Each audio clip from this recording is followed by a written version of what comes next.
And welcome to Newnan High School, Drake Stadium, as we've got the big showdown between East Coweta and Newnan this evening.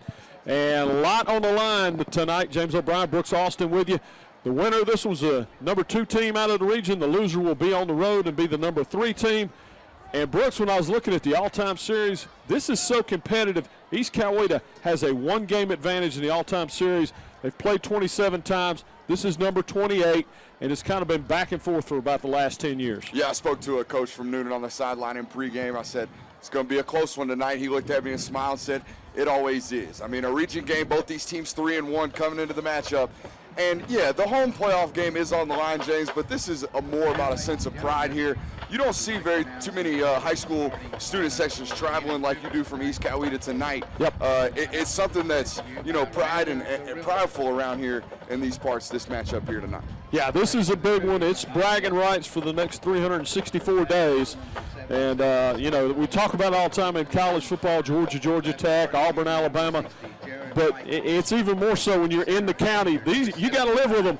Whether it's purple or blue, it can be a long year if you lose this one. Noonan's won the last 2, but I look for a fantastic ball game tonight. Yeah, absolutely. I mean, East Coweta comes into this matchup 4-5, but they've won 3 in a row and, had a really tough stretch to open the season, James. 4 out of their first 5 matchups this season. They go play Mill Creek in the Corky Kell Classic. They play Carrollton. We covered that game out there at West Georgia. Lowndes at home, McEachern, and Westlake. So talk about an opening stretch, but it's prepared them for what they're coming and playing for tonight. A tough matchup and something that they'll definitely be prepared for. No doubt about it. I don't know if I've seen, you got to really tip your cap to Coach Small and his staff, the adjustments they made in that off week. This has looked like a different football team since the Lowndes game. Yeah, they went up and got it handed to them by a very, very good McEachern team. And, they played about, 3 teams in the top 10 in 7A, and then you got Carrollton who's in the top 2 or 3 in 5A. So the schedule was brutal, but it's paid off on the back end. Yeah, James, you talk about that. Their opening 3 games, kind of a bit of a struggle on offense. They scored 13 total points in their first 3 games. They go on the road to North Cobb, have a scoreless first quarter. Something happens. They score 13 points alone in the second quarter of that North Cobb matchup, score 42 points in that football game, and then from there on kind of got the ball rolling. Look, this team from East Coweta is a run-heavy offense, got a really big offensive line. They try to control the clock, throw a lot of looks at you, primarily focused around Jalen Rivers, their big tailback number 3. Yep, and when you look at of course, we got a pretty good handle on this region. Westlake is the region champ. East Coweta and Newnan playing for 2nd tonight. The loser will be 3rd. You got a game up at Pebblebrook tonight. Wheeler coming in. Winner of that one's going to be the 4th seed. Not so cut and dry in the region, however, they're going to match up with in the first round of the state playoffs. When you look at that, it's an absolute mess. It could go any direction in the world up there. When you look at Region 4, you've got Roswell, Etowah, Walton, and Cherokee we know are going to be the teams. Right now, Roswell sits in 1st place. They could finish as low as 3rd. You've got Cherokee sitting in 4th place. They could finish as high as 2nd.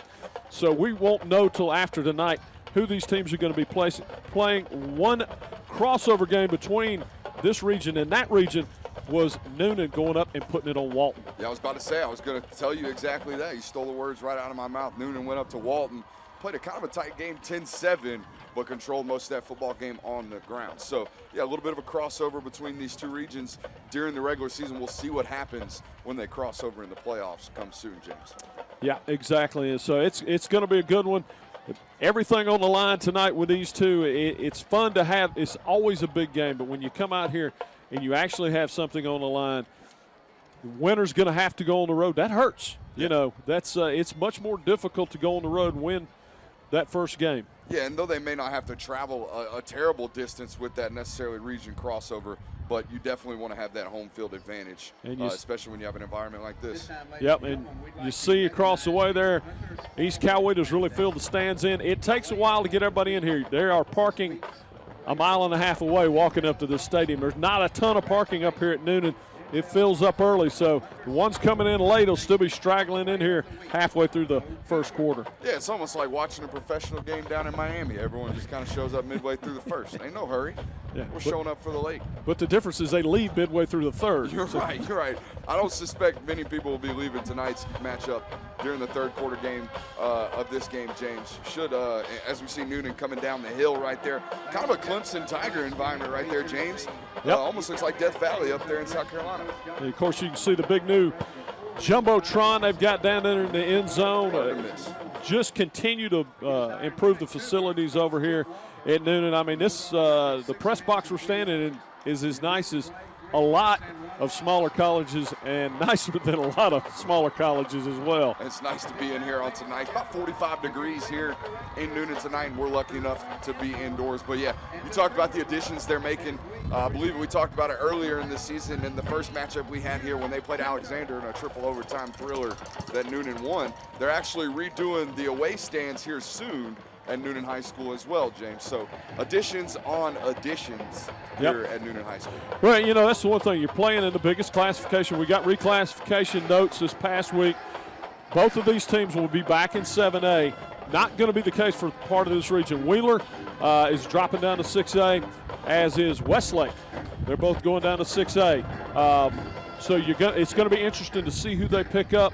There's strong possibility you may see Walton in this region next year, or potentially Marietta. Yeah, I mean, for both these teams in Newnan and East Coweta, yeah, you lose Wheeler, a team that both of these teams beat this season. You also lose Westlake, though. Both these teams lost kind of a to trade-off this there. week. Yeah, so kind of a trade-off for both these teams in East Coweta and Newnan with the losses of both Wheeler and Westlake. But the question is, will it be a 5 or 6 team region next year?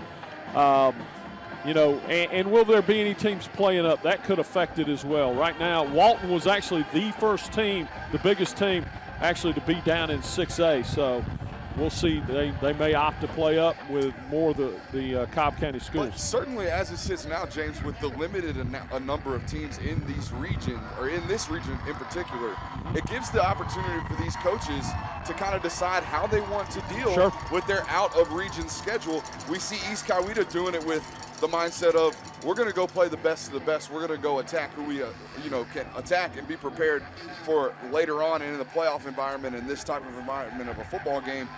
Newnan, on the other hand, not necessarily playing the big dogs, but not necessarily playing FCS opponents. Right, exactly. Yeah, I think Coach Small actually had a call into Georgia State. Yes.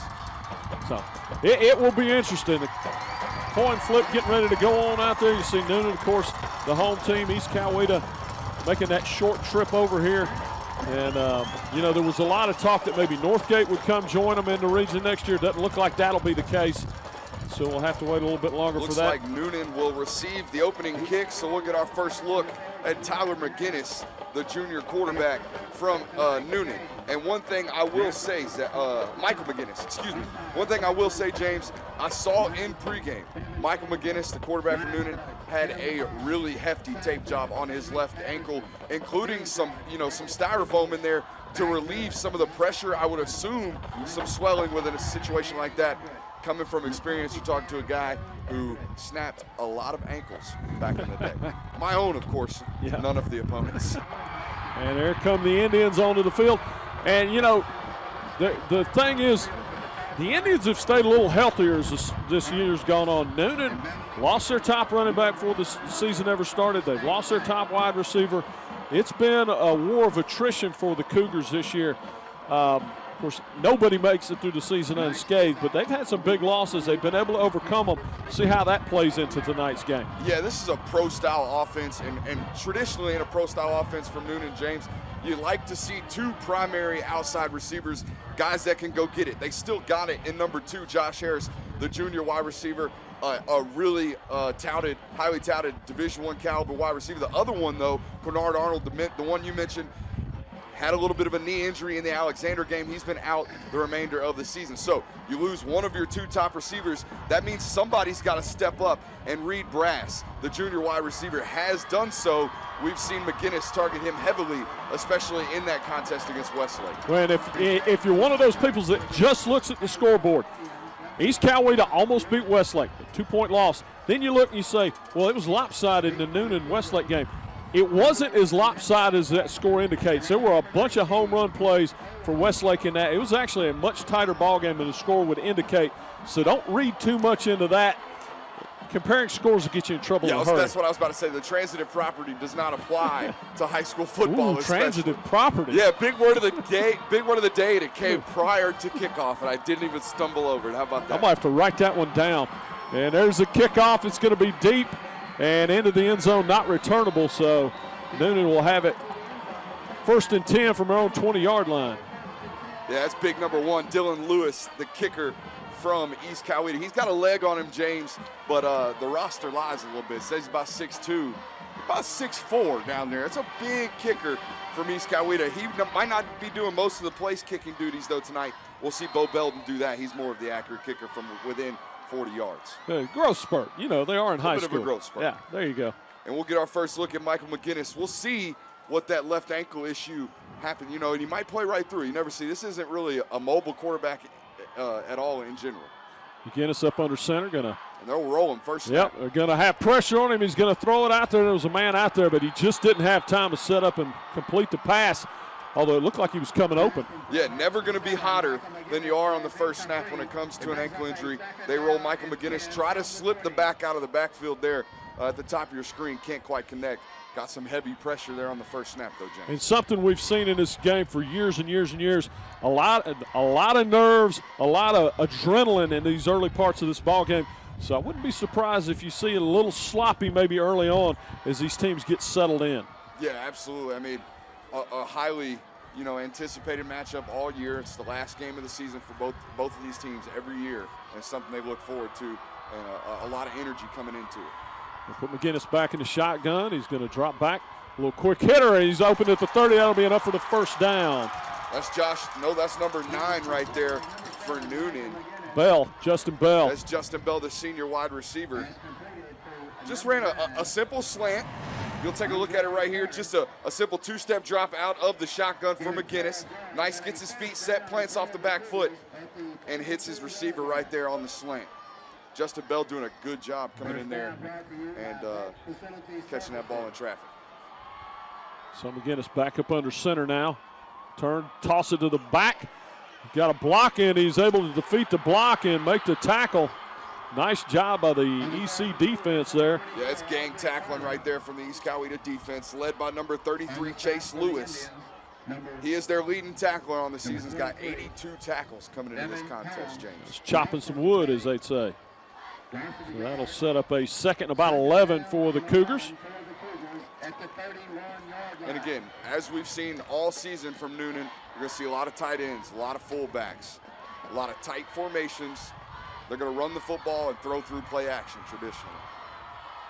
And McGinnis going to turn, fake to the tailback, hit a man over in the flat. He's got a little room to run, makes one man miss. And they're going to drive him out of bounds around the 40-yard line. I really like that play call there, James. They run their primary receiver, number 2, Josh Harris, in motion behind the line of scrimmage. Take a look at a replay right here, and just slips out of the backfield right there. And you get your playmaker the ball in open space, and he's liable to do something like that. Puts a defender on the ground. Josh Harris picks up 9, looking at a convertible 3rd and 1 right here on the opening possession for the Cougars. McGinnis looks over for his sign. He's got it.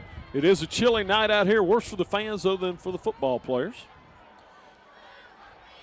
I don't know. Some will try to make the case that, especially for the big guys, James, the cold weather is enjoyable. I'm not one of those. You're not buying it. Nah, man. And nice little breeze timeout for Newnan. Yeah, Coach Chip Walker going to take his first one. And tonight. We'll take it with him. We'll be back with more on Southland Sports TV, live from Newnan High School in just a moment. Magic Wand Deck Restoration Plus, serving Midwest Georgia, offers deck restoration services plus much more. A 5-star rated company, certified in wood restoration, can restore your deck to its original beauty. Save your wood and save your money. Free consultations and affordable maintenance plans available. Call Shane today at 770-616-1787 or visit them online at magicwanddeckrestoration.net.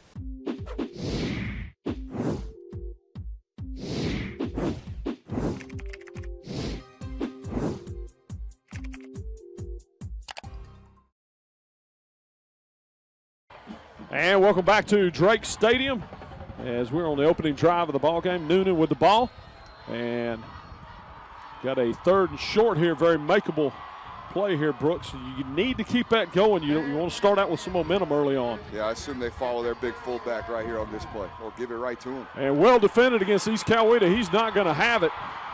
Yeah, trying to get the ball to Omari and Florence right here on a key third down to open the drive, or open the game. And you see big number 86 right there coming in and making the tackle for loss to set up fourth down. Wembley and Turner in there clogging it up. So the Cougars will have to kick it away.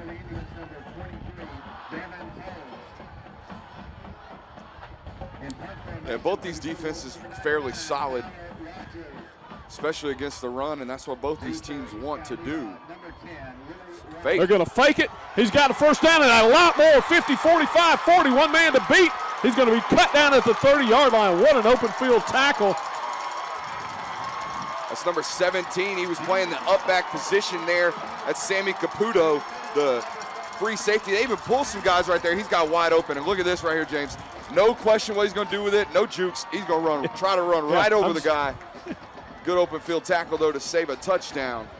It's a big play right there. In a rivalry football game, you come out, Coach Chip Walker runs a fake punt on the opening possession, and a huge gainer right there to get this home crowd, is, as you mentioned, James, still trickling in here.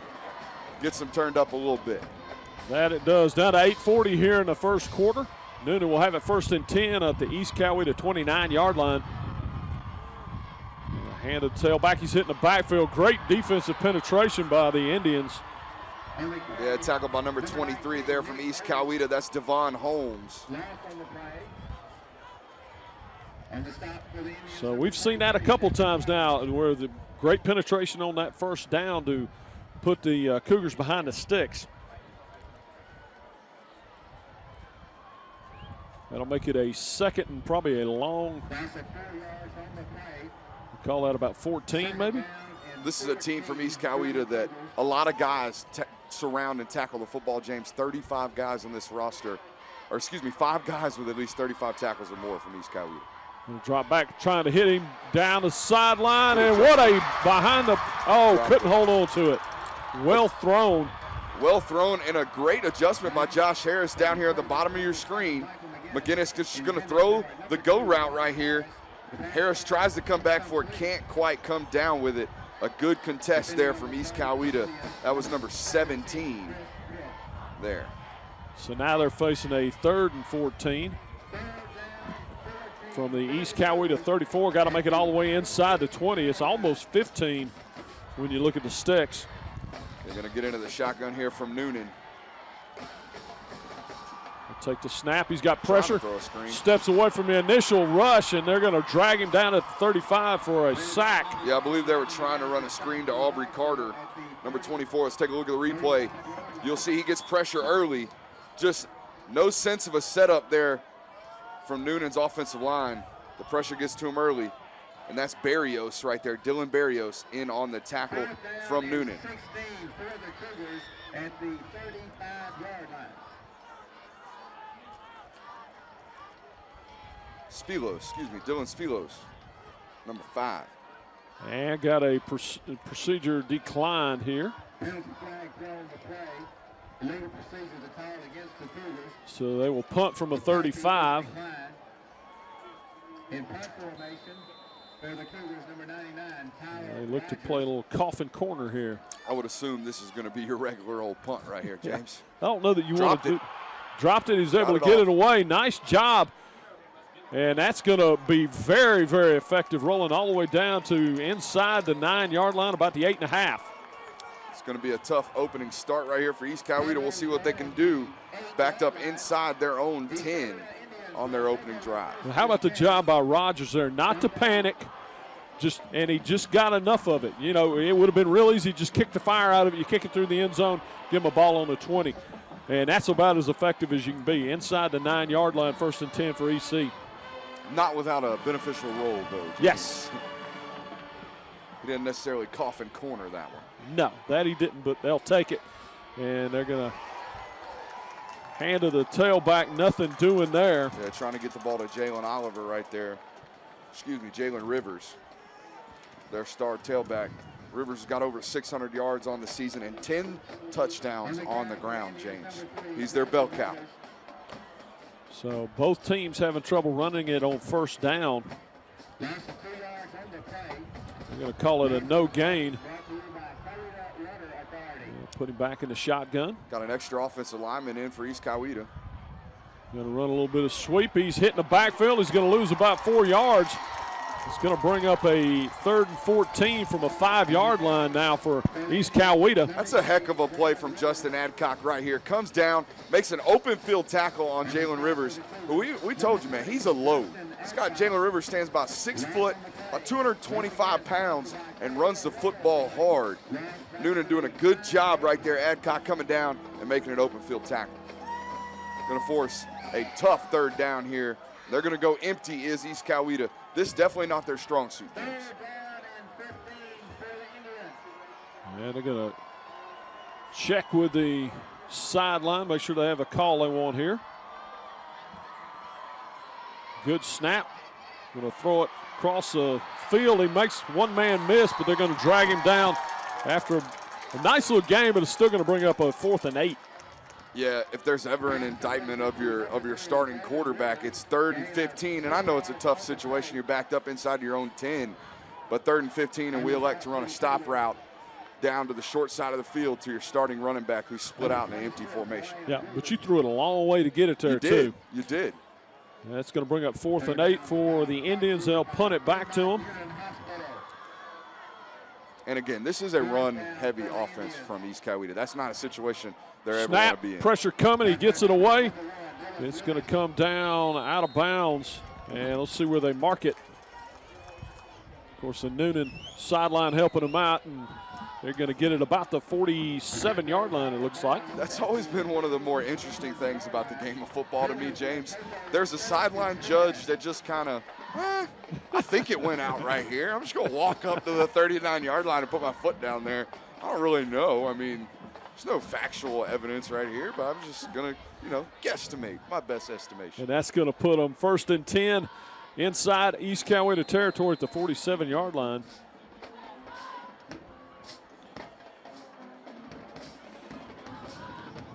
Got to have early first down success if you're going to run the football. That's just football 101, James. We'll see if they can get ahead of the sticks here. They're going to pitch it out. No, more penetration by East Coweta. Going to lasso him and rope him down about the 47-yard line of Newnan. Yeah, here's the thing about Devin Holmes, number 23 from East Coweta. You're probably not going to outrun him. Look, he takes the inside track. That's not their best angle to the football, but when you can run like Devin Holmes does, you don't have to take necessarily great angles. You just got to get to the football and get them down. Tackle for loss there on first down, going to bring up a 2nd and 16. Yeah, speed's just one of those things. You can't coach it, but it will make up for a lot of things. So Newnan with a 2nd and 16 now, going to fake to the tailback. Pressure coming. They're going to drag him down with a big sack. They're going to bring him down about the 41-yard line. Yeah, big number 5, Dylan Spelios, is going to get the credit for this sack. It'll be his 9th on the season, but he didn't necessarily create this. Take a look at that. Pressure all over the place, though there was a massive blitz pickup there in the middle right there. Number 33 got decleated in the middle of that blitz, but nonetheless, East Coweta comes up with a big sack on 2nd down, and it's going to bring up almost an unconvertible 3rd. Now, I don't want to say it's unconvertible because we've seen these things happen this season. But 3rd and 21, 3rd and 20, this Newnan offense, look at this, lining up in I formation. And we'll see what they do here. Going to hand it the tailback, just going to try and get some yardage back there. Got a couple. That's going to bring up a 4th and about 18. You know, James, sometimes you just have to punt and play defense. It's the smart play. It's the conservative play. But nonetheless, it gets your offense off the field without making a bad situation worse and putting the game in your defense's hands here early. Just 3 minutes left in the first. When you got a punter you trust, we've seen him do some pretty good things. He had a huge punt against Westlake that really flipped the field. Kick, all kinds of pressure. He gets it out of there, and that one's not going to take much of a roll. Going to actually kick back for East Coweta. And they'll get the ball back about the 39-yard line. Yeah, so the punter 1 for 2 on favorable bounces. It doesn't always go your way. The football is an oblong shape, so it doesn't always bounce true. Oblong spheroid. How about your big word of the night, spheroid? Spheroid. May not even really be a word, but it sounds good. Yeah, I'm not quite sure I used the term transitive property in the correct usage earlier either, so we'll give you a pass. A lot of motions here pre-snap for East Coweta. They're going to hand tailback, trying to run a sweep. He's going to cut it back up inside. Just way too much traffic. He's going to get about a yard. Yeah, a decent formation here, and they're trying to do a lot of things with motion here early is East Coweta, and you see they run 3 guys to the top of the formation and immediately run jet sweep right to it, including 2 pulling offensive linemen. So a heavy formation, especially with the motions, and then you add on top of that 2 big offensive linemen running at you. Newnan doing a good job of bringing them up short there, 2nd and 9. Yeah, just no place for Bolton to go. Got a quarterback keeping himself this time, got a little bit of room. He's going to be close to the first down. It looks like they're going to mark him about a yard short. Yeah, one thing you'll notice about Gabe Gray, well, 2 things here, James, as we get a timeout on the field, it looks like. Here's Gabe Gray. We'll take a look at the replay. This is a quarterback power, just designated power right here. Nobody to kick for the guard, so he ends up wrapping along with the tackle. We got 2 offensive linemen out there running with barely anybody to block. But what I was going to say about Gabe Gray, James, is a couple things you'll notice. Guy's got turf tape on his elbow. That's one thing. And he's got no quarterback girdle underneath the pads, no rib protector at all. What does that tell you? Running quarterback. This guy is designated to run. Look at that. No pro-style quarterback has that kind of swag back there. Look at that. He's dripping. So that'll bring up a 3rd and about a yard. Going to run the tail back, and he's going to, with second effort, looks like he got it. Yeah, that's Jaden Bolton right there on the carry, the junior tailback. He's a fire plug, stands at 5'6", about 190 pounds. I'll tell you what, it is tough sledding in those trenches tonight. Absolutely. And that's what we talked about earlier. Both these teams want to do most of their work downhill running the football. So who's going to win the line of scrimmage? Everyone talks about it so much. It's an over-harped on thing in the game of football, who wins the line of scrimmage. But in a rivalry game like this, with these 2 offenses wanting to do what they do, it can't be said enough. Gray in the shotgun. Going to hand tail. Bolton's got it. He's got some room to run. He's got the first down and then some. Streaking down the sidelines. Going to be banged out of bounds around the 24-yard line, maybe 23. Take a look at Jaden Bolton. They're running power again right here, pulling 2 offensive linemen, sticking them in at the point of attack. Bolton slips through there. Hard to see a guy that size, but he bursts out of the hole with good explosiveness and creates a big play for the East Coweta offense. We're going to see them, they're going to say he got out of bounds at about the 23-yard line, James. That'll be 1st and 10 for the Indians. They found something they like over that right-hand side, and I think we may have motion. Looked like the tackle for East Coweta might have moved early.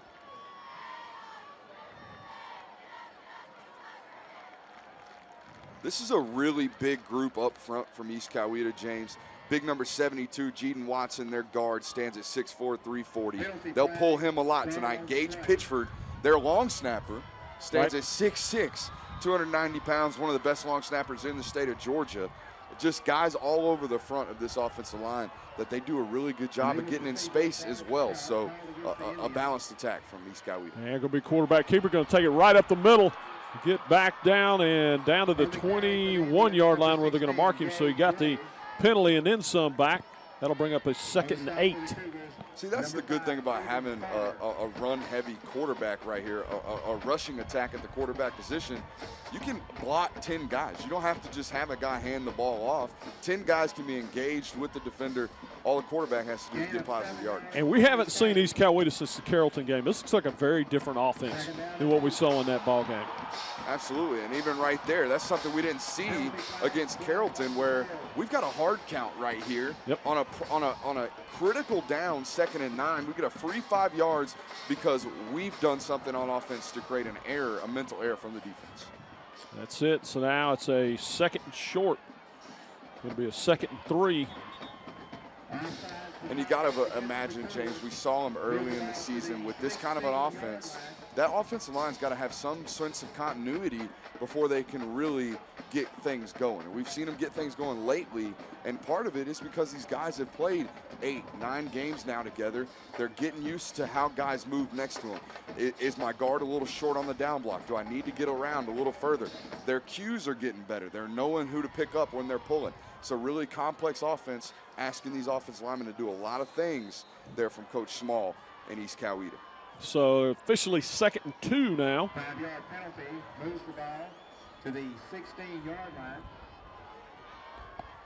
And want to remind you, basketball just around the corner. Get things tipped off over in Villa Rica. We'll have more on that in a minute. And they stoned that one. It's going to be a loss of about 2, maybe 3 yards on the play. Yeah, we've seen East Coweta have most of their success on this drive to the right side of the offensive line, running heavy over there. They try to break a tendency right here. We'll take a look at the replay. They're pulling both the right guard and right tackle. A little skip pull there from the right tackle, but they get stuffed at the point of attack. That's a great job there by number 36, Nathan Bowie from Newnan. We call that a little turn and spill, James. You got to blow that puller up and stop them at the point of attack. So now 3rd and 4, and how big was that penalty? That's going to be the end of the quarter here. Got a scoreless one down here in Newnan. And East Coweta threatening. We'll take a break. We'll be back with more from Newnan High School Drake Stadium in just a moment. Since 1981, Southside Wrecker Service has provided Coweta County and the South Metro area with reliable towing, recovery, and roadside assistance services. Next time you need a tow, call their friendly and professional staff of well-trained operators featuring a fleet of modern equipment for light and heavy-duty towing and equipment transport. Georgia DOT certified, available 24/7. Call them at 770-964-8220 or visit them online at southsiderecords.com. Southside Wrecker Service, we get you there.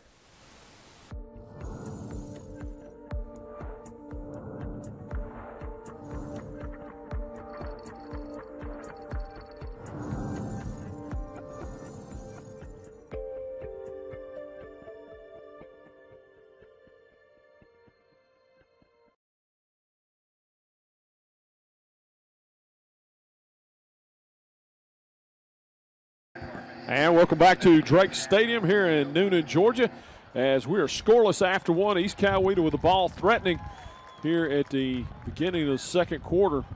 Yeah, we've got our first red zone possession here in this game, and I hope nobody took a bathroom break. That was a 21-minute real-time first quarter. So we went 12 game minutes in just over 20 minutes. That's the quickest first quarter I've ever been a part of. Yeah, that one flew by. And I ran the triple in college, James. Obviously not too much effect. We see Gabe Gray coming back out on a 3rd and medium right here. 3rd and 4. We'll see what they elect to do here. Jalen Rivers not in the formation. Looks like Bolton's back there in the lineup. And it's going to be a quarterback keeper. They're going to hit him in the backfield, but he's going to pull away from one, but be short of the first down. So they're going to mark him just short of the 15. You know what? This is a football team, a rivalry game. This is a situation right here. Neither of these offenses really moving the football. There's a replay. Great stiff arm there from Gray. And he's dragging Jersey all the way down to about a 4th and 2 right here at the 21-yard line. But what I was saying, James, as they elect to run the kicking unit onto the field here, maybe if that spot would have been a little more favorable, a 4th and short instead of a 4th and 3, they might be going for this. So but here sorry about that. No, I was going to say trying to draw first blood here is Justin Bell. I'm sorry, wrong team. There's a kick and no good. No good. That was Bo Belton. Yeah, Belton kicker coming up a little bit short. And pulled it just a little bit left as well, James. A little bit of a line drive kick. Certainly nothing I saw from him in pregame. He looked like he was good from 43 to 44 yards, preferably from the left hash, which is where that kick was. Yep. But we mentioned earlier, big number 1, Dylan Lewis, does their, kickoff duties and has the big leg there. But traditionally, number 9 there, Belton, is more of the accurate kicker. But he misses the first kick right there. We're still scoreless. 1st and 10, Cougars at the 20-yard line. First and 10. Again, it's going to try and hit that slant play. Overthrew him just a little bit. Just let him just a little too much. Yeah, intended for Josh Harris right there, their best wide receiver. Take a look at the replay. This is just a nice 3-step drop right here. McGinnis looks comfortable, just doesn't quite deliver an accurate football. And you can see why Coach Walker speeding it up a little bit. Just not a lot of time. You saw the pressure coming from East Coweta again. Both of these defensive lines doing a great job tonight in the early going. Yeah, and you're seeing an odd front from East Coweta, so they're going to send a lot of looks. And that's not just odd in the sense that it's weird, but it's actually an odd front. There's 3 guys, 3 down linemen there. And a little quick hitter to the side. He'll have the first down. And going to step out of bounds around the 35-yard line. And that's Josh Harris right there getting a wide open reception. Let's take a look at the replay. Running a little Brees in motion right there. Harris just running a quick little out there at the top of the screen. There is a penalty flag thrown on the play. And we've got a flag on the play against Newnan. That's going to nullify a great play offensively. It's going to be tough right here.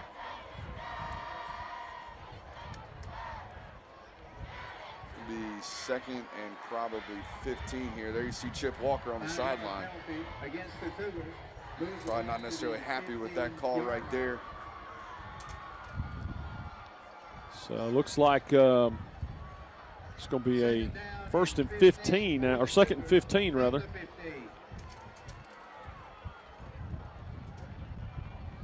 Four wide here from Newnan. Drop back. There's all kinds of pressure coming. He's going to go down, and wow, just too many people coming. Holmes with the sack, I do believe. Sacked by Devin Holmes right there, number 23. You'll see him at the linebacker position. He just blitzes right off the edge. Nobody picks him up. McGinnis pump fakes a little bit, and he's sacked right there by Holmes. So that's going to bring up a 3rd and 20 right here for Newnan. And when they were in this position last drive, James, they lined up in an I formation and ran the football. We're going to see something similar here in terms of formation. You don't necessarily want to take a shot right here in your own end, do you? They're going to hand it, and he's going to be hit immediately. Going to lose about another yard on the play. Again, Coach Walker is on the same position I am in that situation. 3rd and 20. Hey, let's punt and play defense. Let's control the football in a game like this where we know what they're trying to do. They know what we're trying to do. Rivalry football game. Let's keep it close. Play tight defense. Yeah, really, it's been the one explosive play. Yeah. For East Coweta has been the difference in the offense. Both of them just kind of plugging away here. Yeah, the one big run by Bolton there from East Coweta on their last possession, but they stall out. No pressure coming this time. And going to hit and take a little bit of a Newnan bounce. And got to be careful there. And they're going to.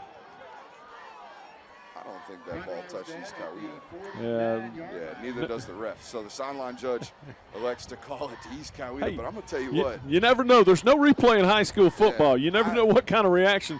Maybe spend a little time with the drama program there. Yeah, I immediately see the special teams coach walking over to number 10, Willie Rice, right there and telling him just to get away from the football. Here's the deal, punt returners, for most of you. If you're not super elite at it, once the ball hits the ground, get the heck away from it. Your job is to catch that thing in the air and do it safely and get the ball back to your offense. If you make a play, great. But the best play is the right play. Catch the football, protect it. So 1st and 10 Indians from their own 49. Bunch trips at the top. Handed sail back, he's hit, and that second effort and that surge by the line is going to get him maybe 2 yards on the play. It was almost a surge from the Newnan defensive line. They jumped on the pile and pushed it forward. One thing I never understood as an offensive player, why a defender would get in there and push the pile forward. It's counterproductive there, guy. You're hustling backwards. 2nd and 8 now for the Indians. Jalen Rivers back in the contest. Gray going to take it, going to fake, and going to go deep with it. He's got a man, got a step, a little underthrown. He caught it, and it'll be 1st and 10. Christian Hatso, the senior wide receiver, number 15. A little double move right here, a little hesitation on the stop and go. And watch the contested catch. He comes back, fights for the football, and rips it down there out of the hands of number 1 from Newnan. That's Kenyatta Ward right there, getting picked on a little bit on 2nd down. 1st and 10 now for the Indians, back in the red zone. Didn't take them long to get there either. How about East Coweta taking a shot on 2nd and 9 right there? And going to hand it off to the tailback. He's hitting the backfield, pulls away from one man. Going to lose a couple yards. Nice job by Rivers to not lose more than he did. That's a good job of pursuing the football there from Newnan. Take a look at the replay. Good stiff arm there from Rivers, but they're pursuing and swarming to the ball are the Cougars. Going to bring up about a 2nd and 11, but I think we got a penalty here. A face mask on Newnan, it looks like. Probably, definitely going to be half the distance to the goal here. And an automatic first down? I don't know that it. Penalty flag thrown the play. I think it's. Let's We'll look take at it another here. look at it right here, James. I believe they're going to get number 5 right here as he comes over the top. I don't Well, know. I didn't quite see it there, James. Did you? He was up around the helmet, but I'm not sure he got any face mask on that. That's why I thought it was going to be called on 5 right there. You saw him going high. Maybe the referee thought the same thing. Hard to see in live action. And going to hand tailback, going to run right up the middle. He'll get a couple yards there. You know, those face masks are pretty easy to see when they're egregious, but Right. when they just graze the face mask, probably better off just keeping the flag in your pocket there. Yeah. Number 5 there from Newnan doesn't like it either. That's Stephen Carter. Saw him shaking his head. So that'll bring up a 2nd down Yes. at the 9-yard line, 2nd and goal. A lot of motion here again from East Coweta. Last time they did this, they ran to the motion. Same thing here. Gonna run it again. He's got some room. Nice block, and he's in for the touchdown. There's Indians Jalen take the early Rivers. lead. Jalen Rivers for the score. As you mentioned, James, the Indians take the first lead of this football game here midway through the 2nd quarter. Looks like we got a little bit of discussion. I think they're going to call this a fumble and a touchback. How about that? What a big call here early in this football game, James. And Take a look at here's, the replay. yeah, let's see what he's got here. Well, that's. You know what? Stephen Carter got called for the penalty, and he comes in late. Look at him pursuing the football and pops I out think he's right across there. the line, but they're gonna. That's Man, no awful replay close. in high school football, man. This is gonna be something, especially now that we got video on it, Yeah. and we're the ones talking about it. East Coweta fans, sorry about that one. That's probably a bad call going against the Indians right there. But back to the play by number 5, Stephen Carter. Looked like, you know, Rivers had a walk-in touchdown right there. Carter doesn't give up on the football play, runs it down, gets his helmet on the ball, pops it right out. It was close. I mean, in defense of the official, it was in the other arm, so Yes. he's kind of having to guess on that. But they give the ball to Newnan, 1st and 10 now from their own 20. Taking a shot. And going down the sideline, he's pretty good coverage there. Yeah, intended for Josh Harris right there. I like the play call, right? You get a huge turnover. Again, we'll go back to it. This is a rivalry football game. Trying to take a shot, trying to get this home crowd excited. I like the play call, not necessarily the execution. We'll see if they dial that back up later on in the football game, James. Yeah, it's just really good coverage there by the defensive back for East Coweta. Yeah, let's show old Chris Pitt some love out there. Number 17, the cornerback from East Coweta. He's got a tough assignment tonight when faced up against Josh Harris. So it'll be 2nd and 10. We'll see what the Cougars dial up here.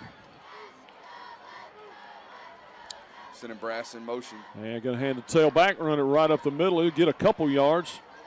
To me, James, and we've seen a lot of Newnan Cougar football this season, to me, they are their best when they feed Aubrey Carter. When they feature the junior tailback, they are successful on the offensive end. That is where their go-to is. And for what Noonan's got to do is much like what you saw out at Georgia against Florida on Saturday. You may not be productive early. You just keep pounding it, make that defense respect it to open up some other things later in the ball game. Yeah, man, sometimes as an offensive coordinator in these pro-style offenses, you may feel like you're banging your head against the wall. But eventually, if you crack that wall enough, you'll bust through later on in the football game. Going to drop back to pass. Pressure coming his way. He's going to step up away from it and be hit as he does manage to get a little bit on the play, about maybe 4 yards. Yeah, still going to bring up a 4th down here from Newnan, though. But pressure early. They can collapse the pocket there against Newnan. Going to bring up 4th down. There you see Dylan Spelios the big linebacker from East Coweta. We talked about him earlier in the football game, James. He leads their team with 8 sacks and 5 tackles for loss, a disruptive young football player. So 4th and 2, Cougars will punt it back. Already had one fake punt on the night for the Newnan Cougars. Very successful. Probably their biggest play of the ball game offensively. There's the snap, pressure coming, but he gets it away easily. Gonna hit the ground and it looked like a wedge shot, just hit the 40 and died. Yeah, that's the one you need inside the 20, not necessarily when you're trying to boom it. But nonetheless, a successful punt in the sense that you flipped ends, you didn't create a problem or a turnover in your own end, and you give East Coweta the ball back and let your defense go to work. That's it, 5:56 to go here in the first half. This one is just zipping by. 2 football teams running the football, James. That clock is gonna run. Tick, tick, tick, tick, tick. We'll see what the Indians come out here doing. We saw them take that shot deep. We'll see if they do it again here. Gray going to be in the shotgun now. High snap, he handles it. Hit a man over in the flat and got about 6 yards out of it, maybe 5 yards out of it, and gets out of bounds. Take a look at the replay right here. Check out the big old fullback. I like to see that right there. Just a quick out right there. A little stop route from number 4 at the top of your screen. That's their primary playmaker on the edge. That's a Marion Moss, excuse me. Their leading receiver just as a sophomore here at East Coweta. Gray in the shotgun again, going to hand tailback. He's hit immediately. Just nowhere to go. He gets gobbled up. Take a look at the replay right here. I believe it's Tolvert, I believe, coming in there. That's defensive line all the way right there. Big number 51 from Newnan. That's our guy, Brandon Tolvert, like you mentioned. My bad, man. I get it right every now and then. Yeah, I mean, you're better than I wouldn't doubt you. I doubted you, but that's mistake number 1 on my end tonight. Doubting the great James O'Brien. It's going to bring up a 2nd and 7 for the Indians. I believe this is the first time we've seen the big fullback from East Coweta tonight. That big old number 42 works with the offensive lineman in pregame. Probably a former offensive lineman. And they're going to go deep down the sideline. He's got a step and just overthrew him. Intended for Moss there at the top of the screen. This is something we saw when we covered him there at Carrollton. They can get behind the defense. It's about whether or not Gabe Gray can come up with a connection and find his receiver there on 3rd down. They have him. The defender is absolutely beat there as Moss gets behind him, but they can't quite come up with a catch. Here's the replay. A little pump fake from Gray. And just a little bit too much air up underneath this football. He spun it well, but just a little bit overthrown. About another half step, and that's a touchdown for East Coweta.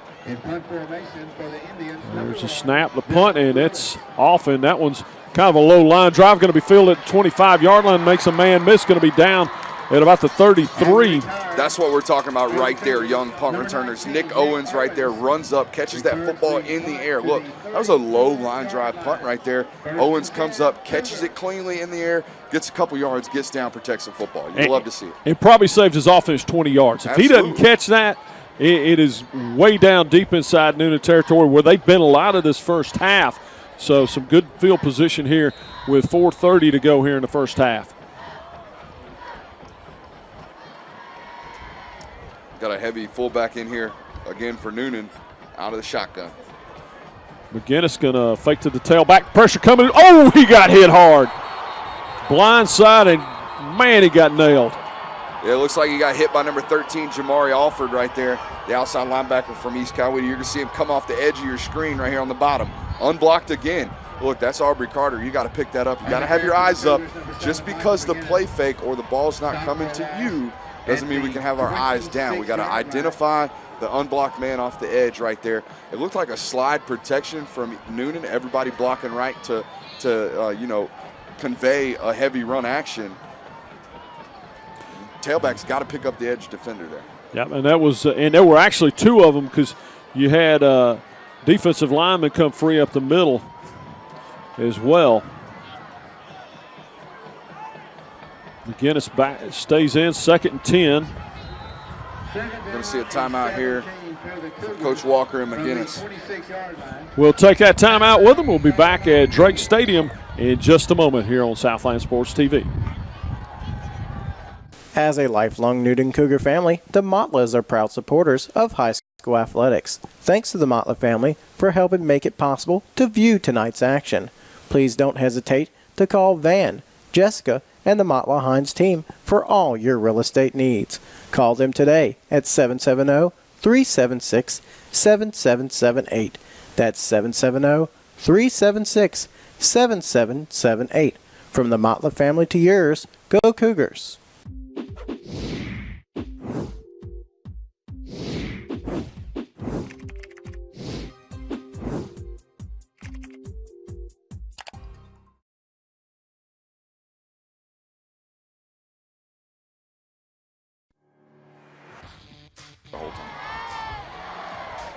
And welcome back to Drake Stadium, where we have a long conversion that Newnan's looking for here as they're backed up again after the sack. And that's been the problem. First down has been the issue for Newnan tonight. 2nd and 17 here for the Cougars. False start there, the tight end position. Number 84 got a little antsy at the top of the screen. Going to make a 2nd and 20, turn it into about a 2nd and 25. Yeah, they're about a 5-yard penalty away from snapping this from LaGrange Street out there if they're not careful. You know your streets, huh? I know my streets, or at least that one. You know, us millennials, we got these things called phones, so all we do is kind of watch the arrow. There you go. Turn right 900 feet. There you go. Oh. Old school, we needed to actually know the name. Must be 900 feet. And going to drop back, looking to go deep, and slings it downfield, and almost intercepted twice by East Coweta. Right there. Had number 10 in the area, Willie Rice, and number 17, Chris Pitt. See, double clutches here, and he's just throwing a 50-50 ball up, letting his receiver try to go make a play. Reed Brass gets interfered with a little bit there, but certainly an uncatchable football. Going to bring up a 3rd and 22 for Newnan. Yeah, there's not a lot of – yeah, penalty was declined. It was against Newnan. So 3rd and 22. There's not a lot of them in the playbook for that. Yeah, we've seen their play call in this situation tonight already twice. They get 9 formation, they run the football, they punt and play defense. Here's the bad side. You haven't taken a whole lot off the clock. East Coweta stops you here. They're going to have the opportunity to get something done before halftime. And here we see it again. Nope. Just, I mean, this is I formation, just a little bit fancier. They got a fullback down here to the bottom. They're just going to run a little toss. A little screen play. And he's going to be hit after a short gain, going to be dragged down. And right about the 23-yard line. That's good open field tackle right there from East Coweta. And we've seen that from both teams. It's very similar to the play we saw East Coweta call when they were backed up. Yeah, conservative play calling when you're backed up like that, 3rd and 20. Again, it's a commentator's cliche. There's not too many plays in the playbook, but it's a generality. It's true. We'll get another look at the Newnan punter here tonight. We'll see if he can get a good one off. He's getting his work in tonight. There's no doubt about that. East Coweta looking like they're going to bring pressure right here. They do, and they're going to get it this time, and going to be picked up and run in for the touchdown. And that's number 17, Chris Pritt, on the touchdown for East Coweta. Neither of these offenses making plays, James, tonight. They send the special teams unit out there to go after a punt. You've seen it a couple times where they came close, and they just went all out on this one. And poor punter just had no chance on this. Yeah, I mean, Newnan kind of softened up that punt, coverage right there early in the game with a fake punt. East Coweta's defense, or punt team, settling in a little bit. And it looked like number 45 getting in there and blocking the punt initially from East Coweta. That is Trey Gray. How about that name? Well, Trey Gray getting in there, the senior, making a big play in a rivalry football game. Snap to kick is up. And that one is good. It's 7-0 East Coweta with 3:12 to go. And we'll take a break. We'll be back with more from Drake Stadium in just a moment.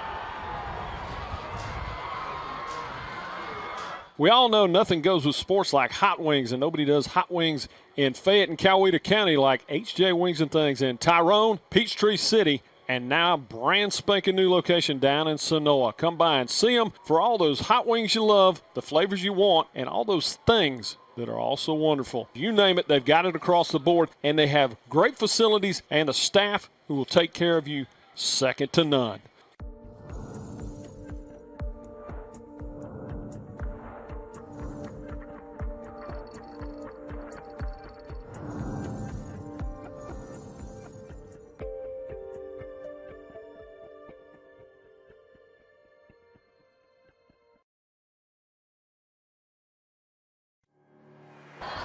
And welcome back to Drake Stadium. Your new score, East Coweta 7, Newnan nothing, as Lewis prepares to kick it off for the Indians. I got 5 says this is non-returnable, James.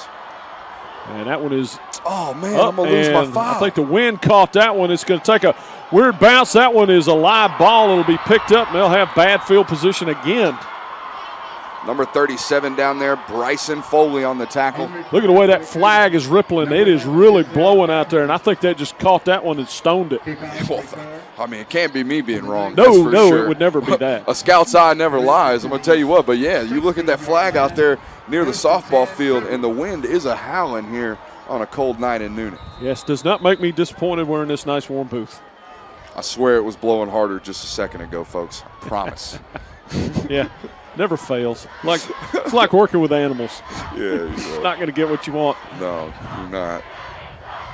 So, all right, look at this. Defense of East Coweta, nobody deeper than 7 yards. 309 makes a man miss in the backfield. He's going to get a nice little gain, about 6 yards. And there's Aubrey Carter. But East Coweta definitely is committed to stopping the run right here. Take a look at the replay. And we got a flag down as well, I believe. I like that from big number 46 from East Coweta. That is tough, physical football from Ryan Barber right there. You're not making the play, Ryan Barber, but what you are doing is allowing your teammates to make the play right there, standing up that big fullback. That's physical, big-time football right there from East Coweta's defense. Holmes picks up the face mask, so it's a 5-yard face mask. I'm going to tell you what, if we're giving out first half helmet stickers, Ryan Barber gets one for that right there. So that'll be a first down for Newnan. Down to inside 3 minutes now. They trail by 7, looking for some points before halftime. Going to hand it Carter again, no gain this time. 23 on the tackle, Devin Holmes again. We've been calling his name all night. Looks like we got a flag on the play. A little bit of extracurricular activities after the play. But East Coweta just throwing a stunt right there at Newnan as we look at the personal foul from the white hat. Thank you, sir. East Coweta running a little slant right there. They bring Holmes off, scraping off the back end, bring down Aubrey Carter for a loss on the play. That'll be offsetting personal foul, so they get another one. They'll be watching the rest of this one from the bench, but that's really a win for Newnan. You got nothing on the play, you get the play over. Absolutely. And we've seen they're calling it afterwards. My bad. They're calling it afterwards so it doesn't affect the play. It's going to be second down. Dead ball. I think that's what they're saying. Safety even closer to the box now, playing at 6 yards.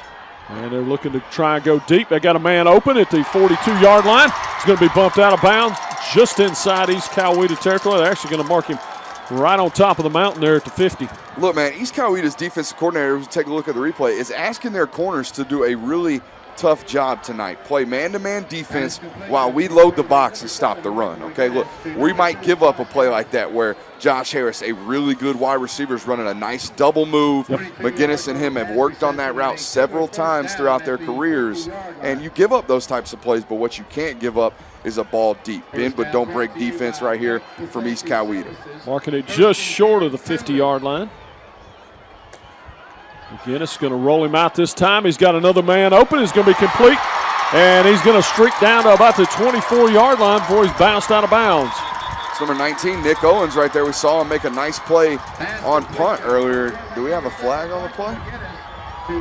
Take a look at the replay right here as he gets a nice ball off right here, does McGinnis to Nick Owens right there, and the penalty is on Newnan as this play is going to come back. But you see, look, off-platform throw, off-balance throw, and drops a dime. But you see right there to Nick McGinnis Owens. Do a great job of squaring his shoulders up before he slings that one down there. That's a painful penalty.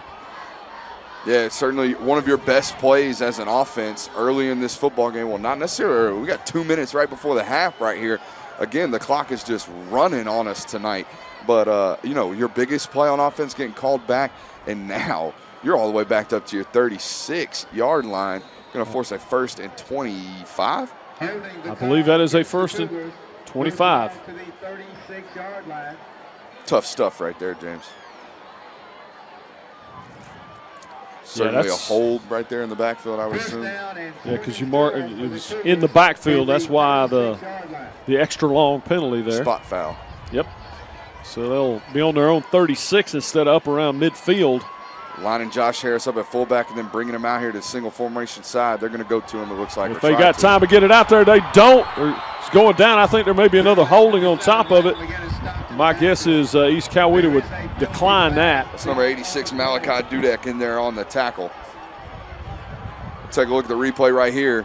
They're trying to get a big shot down to Josh Harris. You see McGinnis taking a look at him right there, but it's pressure immediately and a sack right there for Malachi Dudek. How about that name? That's a hockey name if I've ever heard one. Yes, it Malachi is. Dudek right there. Looks like they held Jacob Fields, I believe, who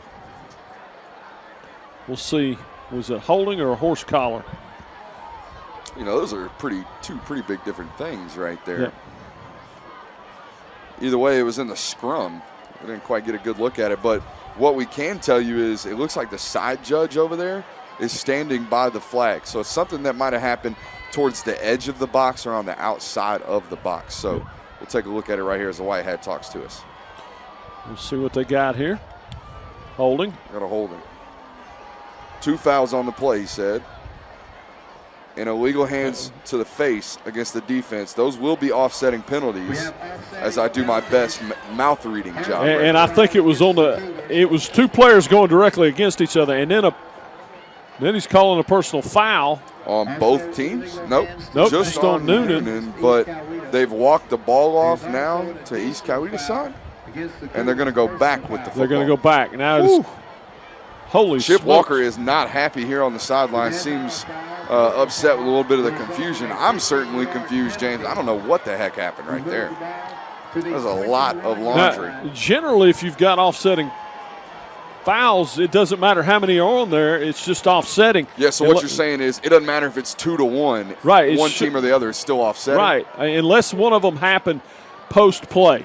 Yeah, which I think maybe it looked like a personal foul after the whistle. And that's from the second Newnan, one. Yeah. And that's what caused the 15-yard walk-off here. And now, James, this might be the first time all season we're looking at a 1st and 10, 20, 30, 39 yards. 1st and 39 right here for Newnan as they continue to talk to Coach Walker and explain the situation. There's not a lot of them in the playbook for that at all. Here's the replay. We'll try to find out what happened. So what we do know is there's a hold and a legal hand to the face. Actually, this is the sack, it looks like. Oh, that was last play. Okay. Yeah, it looked like Fields was the one being held, and I'm not sure he isn't the one that had hands to the face. I think we saw a little bit of the extra activities after the play there at the top of the screen from Newnan. Looked like an offensive lineman doing what we offensive linemen call a little bit of get you some. You get the guy on his back, you get a flat back, you got to get a little get you some. But you got to make sure it's in between the whistles, not after. Yeah, he got him a little more than he wanted there. All right, so 1st and 39. We'll see what they can do right here. Let's see, James. We got just under 2 minutes as the clock continues to roll right here. If you're East Coweta's coach, if you're Coach Small over there, do you call a timeout after this play? You're trying to get the ball back, right? Yeah, I think you see what this play is. They're going to run a little toss sweep, and he's got some room to run, and there's another flag. And I tell you what, Coach Walker made him lose his mind if this is against Newnan, because that's backside, no reason for a flag, no reason for anything to happen back there. And chop block. Chop block. That's tough. And unnecessary. Yes, absolutely. And it's something that it's just outlawed in high school football. You can't go low. There's no sense in doing it. You can't cut in the open field. You can't cut on the backside of the line of scrimmage. You can't do any type of this stuff. And it looks like it was behind the play, as you mentioned, James. And certainly a killer right here. And it saves East Coweta from having to burn a timeout, though I think they're going to maybe call one right here. No? No, it's going to bring up So East Coweta declined the penalty because they're trying to conserve some clock. And it looks like they're going to mark the ball on the 30-yard line. So for illegal block is declined by East Coweta. Result of the play. Yeah, that was quite a situation right there. I'm sure if GHSA's got a handful of these tapes, these referees will be looking over them, seeing what the heck's going on. And we've seen some confusion this year with some officiating crews, no doubt Bring about a blitz at the top of the screen. On that toss sweep again, and nowhere to go. Going to drop him for a loss back at 25. And you know what? Again, Dylan Spelios doesn't necessarily come up with this tackle on this play, but he sets the edge so incredibly hard and so efficiently and early that the toss sweep can't get outside. The running back, Aubrey Carter, is forced to cut back up in where there's nothing but help from East Coweta, as we do see them, James, take their first time out of the half. That they do. We'll thank some sponsors while they do so, including Southside Wrecker Towing Recovery and Roadside Assistance for South Metro area. Southside Wrecker will get you there. Van Motla and the Motla Hines Real Estate Team, proud supporters of high school football. West Georgia Transmission, located in Carrollton. Transmission repair, oil changes, and general maintenance. Visit Daniel and his staff today. Also, HJ Wings and Things in Peachtree City, Tyrone, and their brand new location down in Sonoa. HJ Wings and Things is the home of the Scorcher. Magic Wand Deck Restoration Plus, serving all of Midwest Georgia. Shane and his staff specialize in deck and wood restoration. Coweta Score. Coweta Score before the game, after the game, during the game. Coweta Score has Coweta Prep Sports covered. And going to turn and fake the tailback. Pressure coming his way. He steps away from it. He makes a little time and completes a pass down around the 41-yard line. And all of a sudden, it is a manageable 3rd and 19. It's actually going to be 4th and 19, which makes me wonder what we really were trying to accomplish right there from Newnan. I mean, now you stop the clock for East Coweta. You give them 1:06 left as we sit here and go into punt on 4th and 15. And all game, James, we've seen them play smart situational football, run the football, and punt. And something here. Snappy gets it off under pressure again. Punt return wasn't ready. Taken on the 20 and knocked down around the 26-yard line. And it was an incredible play by Willie Rice back there, but one caused by his own doing. He wasn't quite paying attention. They quick snap. Take a look at it right here. Punt returner gets to this ball late and catches it on the run. Willie Rice doing a good job making a good, a decent play out of a bad situation as East Coweta gets the ball back with 57 seconds. But back to what we were talking about with Newnan's offense there. 3rd and a zip code. We run an out route to Josh Harris, our primary receiver, and he unfortunately gets out of bounds. We stop the clock and save East Coweta a timeout. Now, granted, East Coweta would have called the timeout, stop the clock anyways, but you save them the opportunity of having to call it. Right. Now, so you leave them with that extra timeout, 57 seconds to go. Be interesting to see how Coach Small plays this. Haven't gotten a lot done on the offensive side, but have been able to move the chains. We'll see what he wants to do here. With only 57 seconds to go, not exactly a quick strike offense they have. No, not necessarily, James, but here's one thing you do know.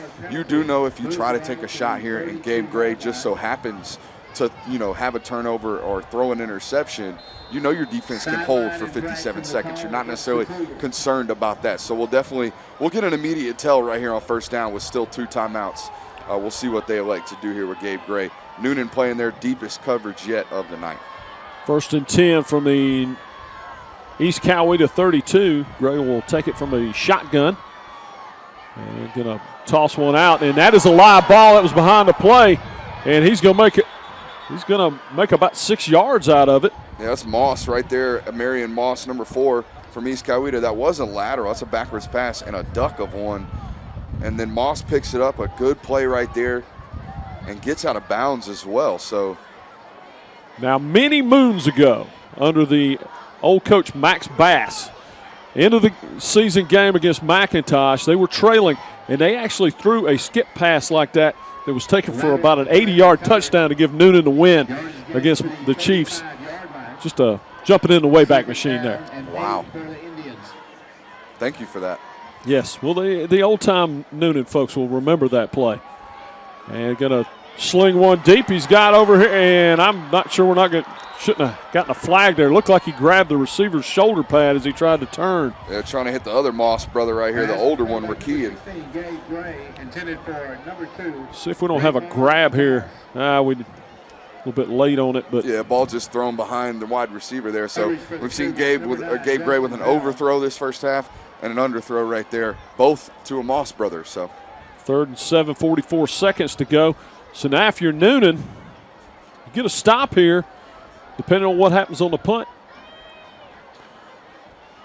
Give McGinnis a couple opportunities to sling it deep. I was giving you a look here, and I know we're basically working with audio and a visual for the game, but I don't know if Noonan's going to be throwing the football if they get the ball back. They're going to run it right up the middle. Matter of fact, I don't even know if they're going to call a timeout right here. May not. He may just be happy to get into the locker room. He actually is. Chip Walker, I just saw walk to the referee, is going to call a timeout. So maybe he does, at least force a punt. A punt. Right. East Coweta force them to, execute a punt and do it safely. We've seen both teams get pressure on the punter tonight. So, not a given in high school football. Well, one thing I'll tell you about Coach Walker after seeing him for a few years, he's not one to throw 30 seconds away. If he thinks he can make something happen, he's kind of from that Nick Saban, Kirby Smart school of thought where, you know what, I'm not letting a potential play get away from me. You make them punt it, and then see what you get. You've gotten – you get a nice punt return here. Yeah, who knows? Most times than not, that mind and that thought process works to your favor. Sometimes it comes back to bite you in the butt, a la the kick six there at Auburn. In that football game, they elect to call a couple timeouts, run a 57-yard field goal unit out there, and it gets taken back to the house. There's a snap, and we'll see if our best punt of the night too. Yeah, he comes up short, didn't touch it. And going to be tagged down at 19-yard line. Now look for a knee. Oh, we got a flag. Looks like we're going to get a personal foul on East Coweta here tonight, or on this play. Looks like Rakeem Moss might have got in there. He looks like he's trying to do a little politicking over there.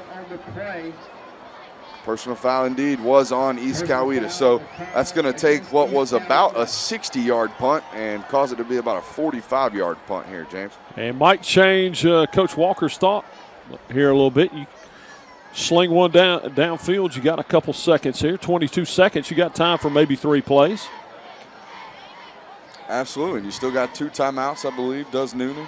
Or actually 1 timeout left in the half, as we saw Chip Walker call the first one on a 3rd down there. McGinnis didn't like the look, and then we saw just on that previous possession Chip Walker calling a timeout to stop the clock here. So they had an opportunity to get the ball back, but we'll see what they like to do with it. Formation is a big dictator here for this Newnan offense. We'll see what they line up in. That'll probably tell us what their thoughts are, and we'll see the fullback in an ISO or an I formation right here. That's Amarian Florence right there, number 27, lined up in front of Aubrey Carter. And a reminder, we have both bands coming up at the half. He's going to drop back, got time, going to sling it deep, and almost really great position by the defensive back there for East Coweta as Rice just step for step with him.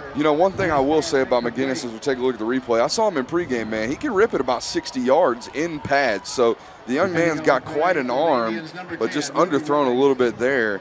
Intended, as you mentioned, for number 9 there from Newnan. That's our boy Justin Bell. So 15 seconds to go.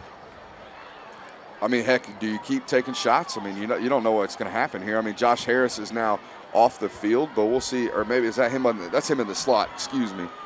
They're going to run the tailback this time. Nowhere to go, as there has been all night long. I think that's going to be our half here, James. Without an offensive score. Yep. They had the one that was controversial call in the end zone. They said it was a loose ball, went back over to Newnan on the touchback.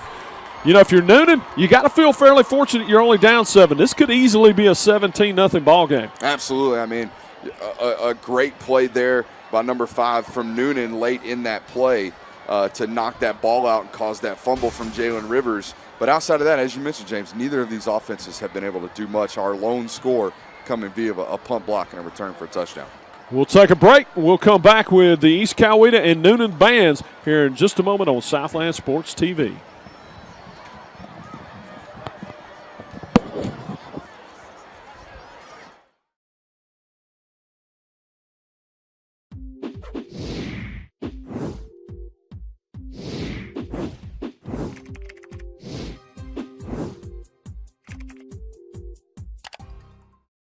Magic Wand Deck Restoration Plus, serving Midwest Georgia, offers deck restoration services plus much more. A 5-star rated company, certified in wood restoration, can restore your deck to its original beauty.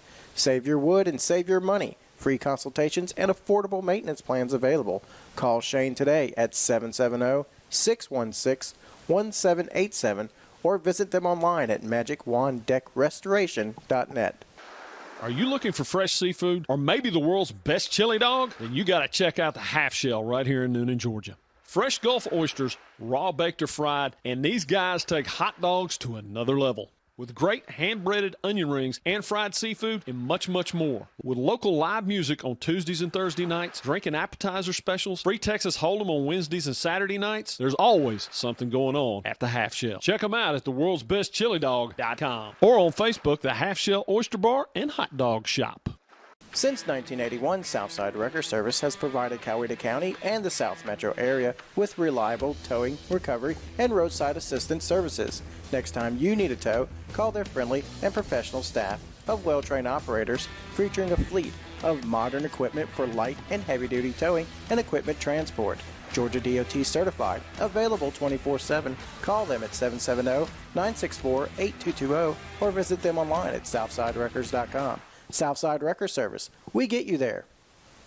We all know nothing goes with sports like hot wings, and nobody does hot wings in Fayette and Coweta County like HJ Wings and Things in Tyrone, Peachtree City, and now brand spanking new location down in Sonoa. Come by and see them for all those hot wings you love, the flavors you want, and all those things that are also wonderful. You name it, they've got it across the board, and they have great facilities and a staff who will take care of you second to none. As a lifelong Newnan Cougar family, the Motlas are proud supporters of high school athletics. Thanks to the Motla family for helping make it possible to view tonight's action. Please don't hesitate to call Van, Jessica, and the Motla Hines team for all your real estate needs. Call them today at 770-376-7778. That's 770-376-7778. From the Motla family to yours, go Cougars.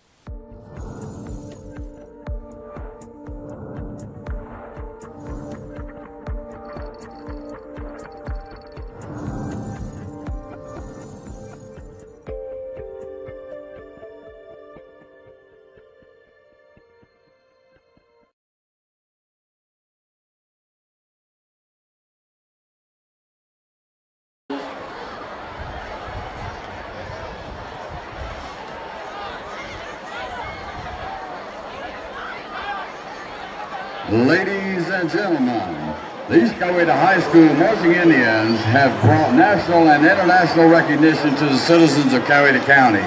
They have performed in prestigious events such as the Macy's Thanksgiving Day Parades, the Lord Mayor of Westminster's New Year's Day celebration in London, England, the Waikiki Holiday Parade in Honolulu, Hawaii, the New Year's Day Parade in Rome, Italy, and this November they will be performing in the Disneyland Thanksgiving Day Parade and the Hollywood Christmas Parade, both in Los Angeles, California. The Marching Indians have been awarded many grand championships and Best in Class awards and have been a Bands of America regional finalist since 2010. Tonight, the Marching Indians will be performing part of their show, The Magic Lamp. On behalf of East Coweta High School Principal Steve Allen, the Coweta County Board of Education, and Superintendent Dr. Steve Barker, please welcome Drum Majors Jemiah Combs, Zane Feltman, Matthew Gilliard, and the award-winning East Coweta High School Marching Indians.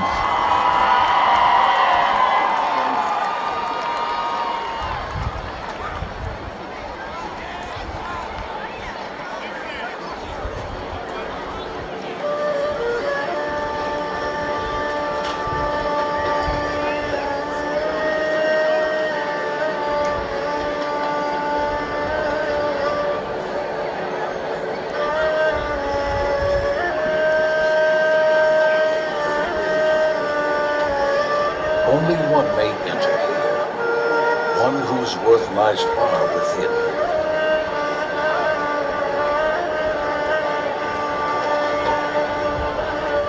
There's a cave of wonders. Bring me the lamp.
I stand by my oath loyalty to Wishes 3.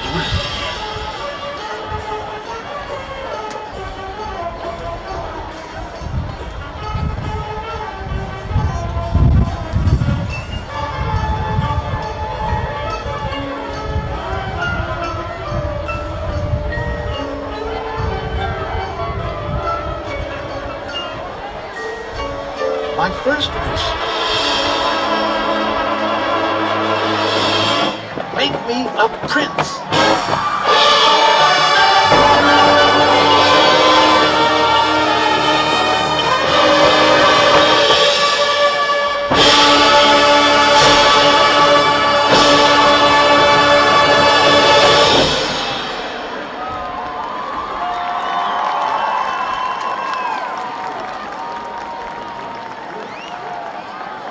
Ladies and gentlemen, the East Coweta Marching Indians. The Marching Indians are under the direction of Band Director Robert Owens, Assistant Director Chris Neidhart, and Music Department Secretary Mary Collins. Color Guard staff includes Teddy Sullivan, Trevor Barber, Becca Chatterdon, and Jacob Martin. Percussion staff includes John Williams and Tyler Clevenger. Band staff includes James Christensen, Patrick Neidhart, Christian Stefanos, Michael Miller, and Reed Griffin.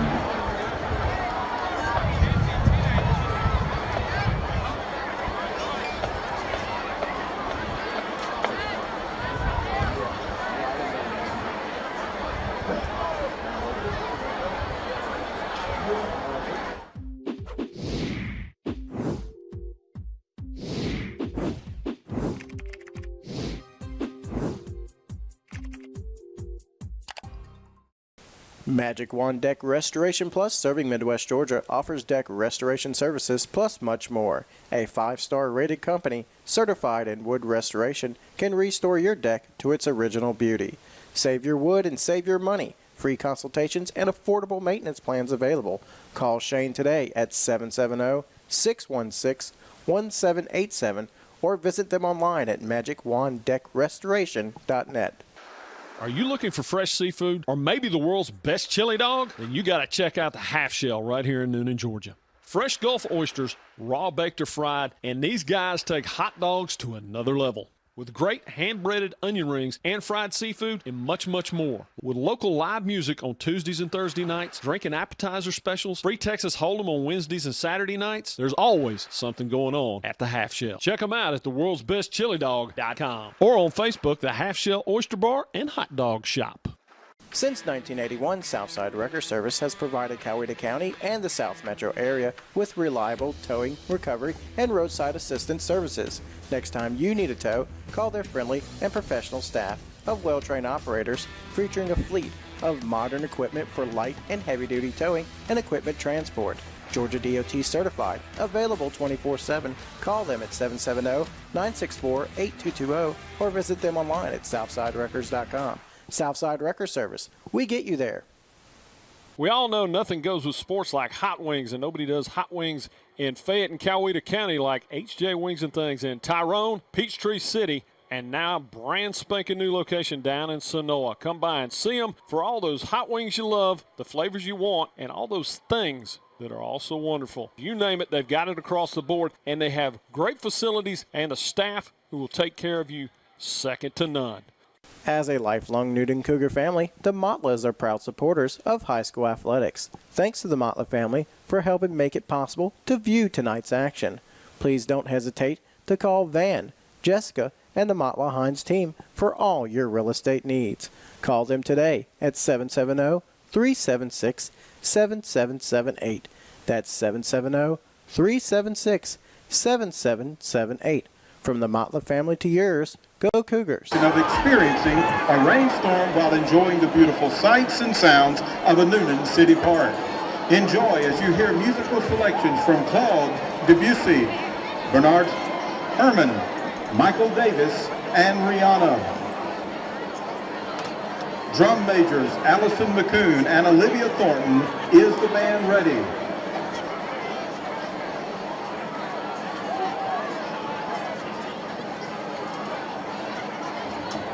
Newnan High School Marching Cats, you may now take the field for tonight's halftime performance.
show.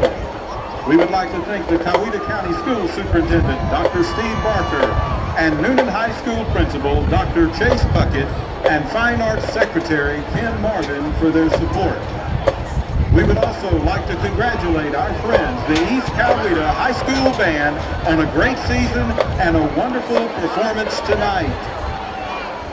Band directors and staff of the Newnan High School Marching Cats include Andrew Leitner, Oscar Prado, Rachel Boyd, Morgan Meacham, Lee Chestnut, and Dr. Joshua Boyd.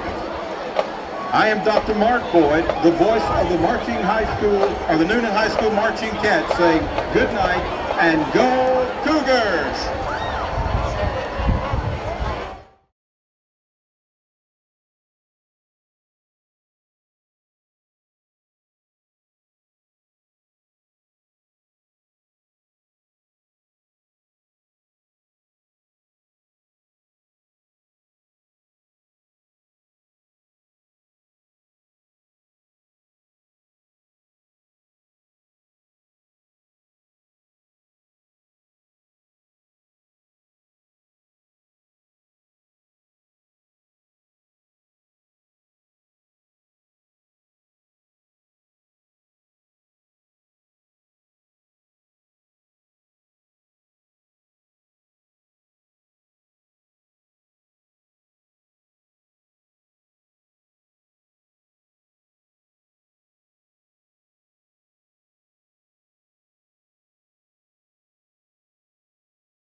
Magic Wand Deck Restoration Plus, serving Midwest Georgia, offers deck restoration services plus much more. A 5-star rated company, certified in wood restoration, can restore your deck to its original beauty.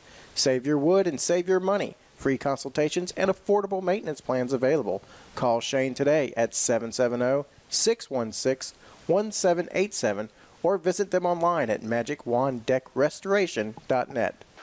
Are you looking for fresh seafood or maybe the world's best chili dog? Then you got to check out the Half Shell right here in Newnan, Georgia. Fresh Gulf oysters, raw baked or fried, and these guys take hot dogs to another level. With great hand-breaded onion rings and fried seafood and much, much more. With local live music on Tuesdays and Thursday nights, drink and appetizer specials, free Texas Hold'em on Wednesdays and Saturday nights, there's always something going on at the Half Shell. Check them out at theworldsbestchilidog.com or on Facebook, the Half Shell Oyster Bar and Hot Dog Shop. Since 1981, Southside Wrecker Service has provided Coweta County and the South Metro area with reliable towing, recovery, and roadside assistance services. Next time you need a tow, call their friendly and professional staff of well-trained operators featuring a fleet of modern equipment for light and heavy-duty towing and equipment transport. Georgia DOT certified, available 24/7. Call them at 770-964-8220 or visit them online at southsiderecords.com. Southside Wrecker Service. We get you there. We all know nothing goes with sports like hot wings, and nobody does hot wings in Fayette and Coweta County like HJ Wings and Things in Tyrone, Peachtree City, and now brand spanking new location down in Sonoa. Come by and see them for all those hot wings you love, the flavors you want, and all those things that are also wonderful. You name it, they've got it across the board, and they have great facilities and a staff who will take care of you second to none. As a lifelong Newnan Cougar family, the Motlas are proud supporters of high school athletics. Thanks to the Motla family for helping make it possible to view tonight's action. Please don't hesitate to call Van, Jessica, and the Motla Hines team for all your real estate needs. Call them today at 770-376-7778. That's 770-376-7778. From the Motla family to yours, go Cougars.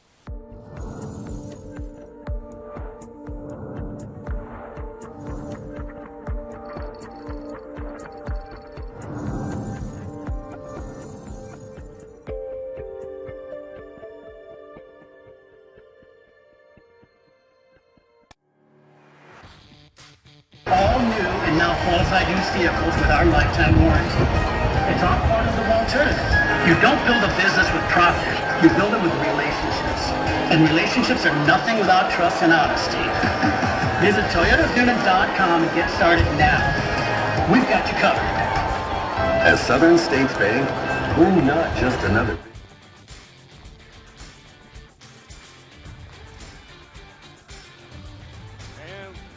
And welcome back to Drake Stadium, as your halftime score is Newnan trailing East Coweta 7-0. And it could be worse than that, Brooks.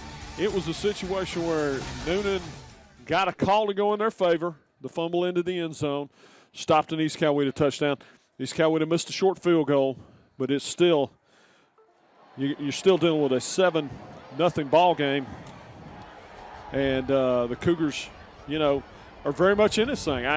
They haven't done a lot on offense, but they've got that puncher's chance. They're one big play away from being right back in this. Yeah, absolutely. I mean, Newnan's made their money this season kind of driving the length of the field, not necessarily an explosive offense, but like you said, James, they have the ability to get back in this football game and get it to a tie score, with one big play. That's all it takes in a game like this when two defenses are playing incredibly well in the first half. Well, and the thing is, too, you got a situation where East Coweta is just manning up on those wide receivers. Mm-hmm.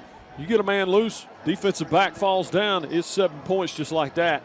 So, with McGinnis at quarterback, Newnan has every opportunity in the world to get right back in this. It feels like a much bigger lead. East Coweta, while not dominant offense, has been able to move the ball. Absolutely. I was just sitting here thinking, James, I would like to see them try to work a big double move to Josh Harris on a big, maybe a corner post. But the only problem is in the first half, they haven't been able to provide enough time for McGinnis to take any sort of deep shot outside of, just a long ball down the sideline. So a little three-step drop. But we'll see if Newnan can provide enough pass protection to take a deep shot. But most importantly for Newnan, you got to get that run game started here in this second half. You got to get back to what you do best, which is run the football and be a downhill offense and then be explosive off the play action. So we'll see if this homestand right here, there you see the student section, we'll see if they can get up for this second half with the Cougars down 7 in this crosstown rivalry between the Indians and Cougars. Well, and the bad part is you got to give the ball back to East Coweta to get things started here. Looking for some scores from around the area. Let's see what we've got here that might be of interest. Yeah, I got a lot of zeros up here. Camden County up on top of Tift County, and this one has some playoff implications. Camden, if with a win, would be the 3 seed. If they'd lost, they might have been the at-large team as well. Tift would have gotten the automatic bid, but it looks like they're going to go and be the 3 seed. Looking at kind of the tea leaves, I'd like kind of North Paulding to potentially be that at-large team in 7A. The weird thing would be they'd have to turn right around and play McEachern again next week. Ouch. So I'm not really sure they're signing up for that. A lot of defensive battles going on across the state tonight, James. See a lot of zeros, a lot of goose eggs on that scoreboard. Wheeler and Pebblebrook tied at 7 in the second quarter. North Cobb up on top of Hill Grove, 14-10. That's the second quarter score, and that one is for positioning in the state playoffs. They're both going. The question is, where are they going to fall in that pecking order? Marietta 35-0 over Kennesaw Mountain. No big surprise there. McEachern up on top of North Paulding, 21-6. Walton up on top of Woodstock. That's one that has some implications for this region. Up 12-7. That's in the third quarter. Roswell up on top of Etowah, 14-7. A Roswell win would make them the 1 seed. If that holds up, Walton, I believe, would become the 2. Etowah would slip to the 3 seed and have to come visit the winner of this, and Walton would host the loser of this ball game if that holds up. Walton been doing it with defense all season yes, long they have. This year. Well, losing the big wide receiver, they've adjusted. Yeah, I've heard of that Dominique Blaylock guy. He's pretty good. Yeah, I think he might do all right. Mill Creek up on top of Collins Hill at half, 10-7. Brookwood up on top of Lakeside DeKalb, 34-0. Discovery trailing Peachtree Ridge, 9-0. Looking for a couple more scores from around here. Mays only up on Northgate, 6-0 at the half as they look to head into the playoffs. South Paulding up on top of Creekside, 7-0. And that is for the 2 seed in Region 5-6A.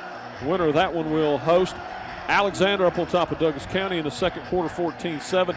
That is the Douglas County Game of the Week over on Stream City Radio. That is for the 4th and final spot in that region as we get ready to kick things off here in the second half. I've made an executive decision, James. My new alarm clock shall be Zombie Nation from now on. Little whoa. There you go. Whoa. Here we go. Let's go second half kickoff. And that's going to be low or high but short, taking the 30-yard line for a fair catch. East Coweta will start out with great field position. Yeah, fair catch by number 18 right there, Javante Rosser. A nice decision. East Coweta going to get their opening possession of the second half started at about the 31-yard line. So we'll see Gabe Gray run back out here on the offense and see what he can get going here for the Indians. So 1st and 10, East Coweta from on 30-yard line.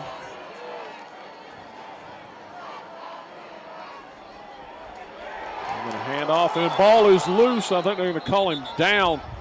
And once again, these teams having trouble running the ball on first down. Yeah, it's hard to run the football with big guys in there like Eric Jeter. You'll see him just pursuing the play from the backside. A good effort play there from Jeter. And, yep, we see an elbow down. So Bolton was down on the football play. Good call by the referees there, even though it looked like he was going to jump on it. We'll see East Coweta right here run on their 6th offensive lineman into this possession. It's big number 70 right there. That's Nelson Ramirez. The junior stands at 6'6". 2nd and 12, going to hand to Bolton. Bolton going to, quarterback keeper. And he's going to get about 5 yards. And a good long read there from Gabe Gray. Really, we'll take a look at the replay right here. Really stretching the defense right here, holding the read as long as he can, and then sneaking right in there into a space that only opened up because of how long he held that read right there. So that's going to bring up 3rd and 7 now for East Coweta, much more manageable. Still behind the sticks a little bit as they go into a nice little hard count and a check with me as Newnan appears to be bringing some pressure here from the bottom of the screen. Low snap handle. Got pressure coming his way. Steps away from it. Going to tuck it and run. Jeter again. Big number 42. Jeter in on the tackle. That's 2 big plays from the defensive tackle from Newnan. As we take a look at the replay, you'll see him right there lined up over the left tackle, and it's a pressure sack right here, or a coverage sack at that point, and it doesn't quite end up as a sack. Jeter will get credited for the tackle right there as we bring on the punt unit from East Coweta. Number 19, Nick Owens. So that'll bring up 4th and 4. Owens will come on the punt. Might see some pressure here from Newnan. There's a kick, pressure, but handled by Owens on the other end. Going to be dragged down immediately at the 25-yard line. Just kind of ran laterally and just nowhere to go. I'll tell you what, though, about as sure-handed of a punt returner as you can get back there with Nick Owens. I've seen him make a couple of good plays on punt, just protecting the field position and getting the ball back to his offense in relatively good positioning on the field. And we've talked about it. You know, it is that home run ability by a couple of players on this Newnan team. If you're an East Coweta fan, you dominated this first half, but you don't feel comfortable at all. It's kind of a frustrating thing when you feel like you should be up another 10 points. Yeah, hard to feel comfortable with just a 1-score lead, especially just a 7-0 lead.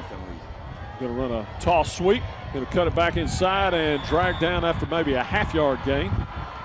That's Aubrey Carter there on the carry.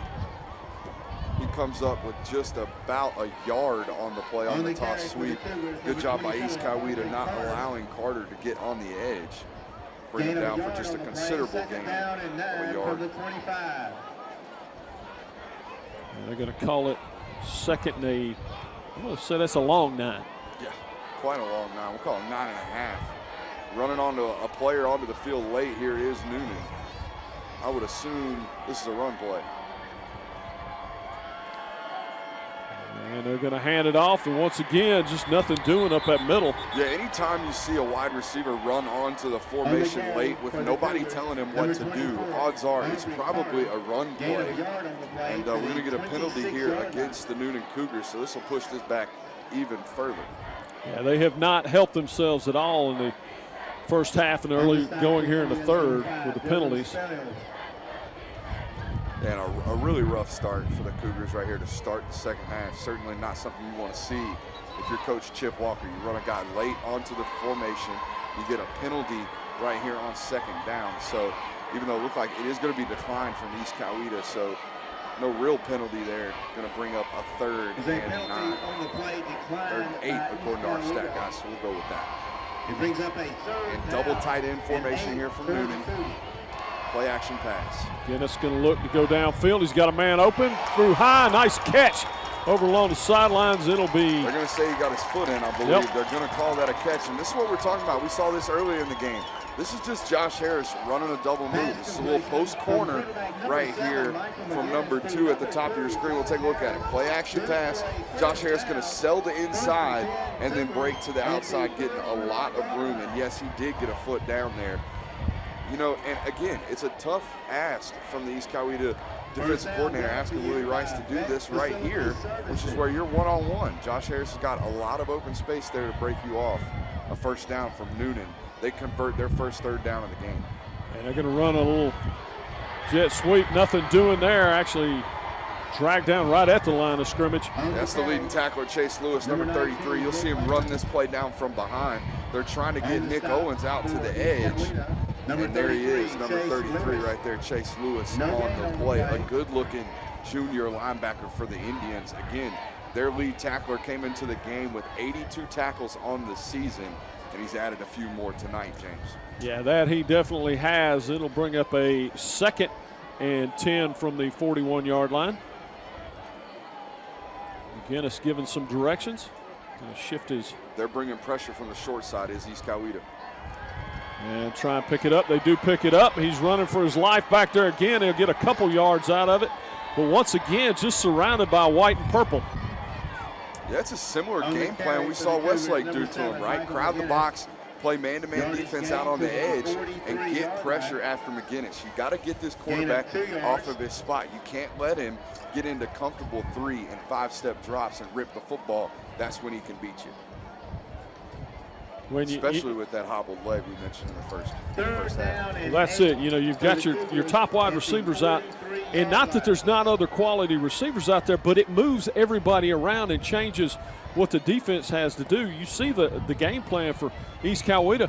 We may give them some short passes, but don't let him behind you. Exactly. Keep everything in front and live to find another down. So 3rd and 8, looking to go deep. They pick up the blitz this time. And going to roll him out, and he's got nowhere to go. He got about 5 yards out of it, but we got a flag coming in. I think East Coweta may have given him a free first down here. I was about to say that's probably going to be on the defense. I don't quite know what the call is there. I almost want to say, and this isn't college football, but there was a little bit of leading with the helmet there at the end of that football play. Taking a late shot at Gray. We'll see if they continue to call this right here. Yeah, it was a personal foul. Targeting, like I said, coming with the helmet there, and I think they're going to call that on big number 5, Dylan Spelio. So we're going to take a look at it right here, I believe. We'll see. That'd be a big loss. Here's the replay right here. So what they're calling is targeting. So see who's launching their helmet crown on crown at the quarterback. They're going to call targeting right there on, number 5. Dylan Spelios right there. I don't know that I love that call, but I bet that's who they've called it on.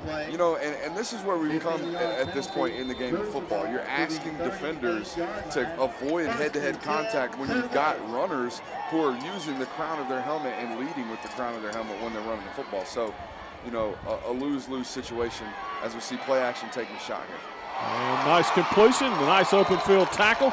He'll be about a yard short of the first down. Yeah, that's our first look at the junior wide receiver, Reed Brass, tonight. His first target, and he comes up with a reception as we take a look at it. He's at the bottom of your screen, I believe.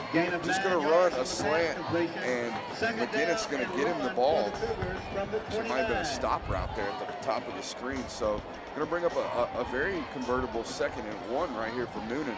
And this is the situation you want to be in. And James, if I'm an offensive coordinator, you're down 7-0, this is the situation to take a shot if you're going to do it. You got man-to-man defense, 2nd and 1, 3rd and 1. We can run the football next down if we incomplete. They're going to do so here. Yeah, looking to go deep across the middle, and that is a dangerous pass. If the safety turns around, that's an interception. Yeah, they're just trying to get Josh Harris on a post route right here. Like we told you, 2nd and 1, a great time to take a shot on play action. McGinnis opens up play side and just tries to hit the post on a line. I've got a feeling, James, if he puts air under that ball, Josh Harris might leave those 2 defenders that were on him Harris had a step on both those defenders there.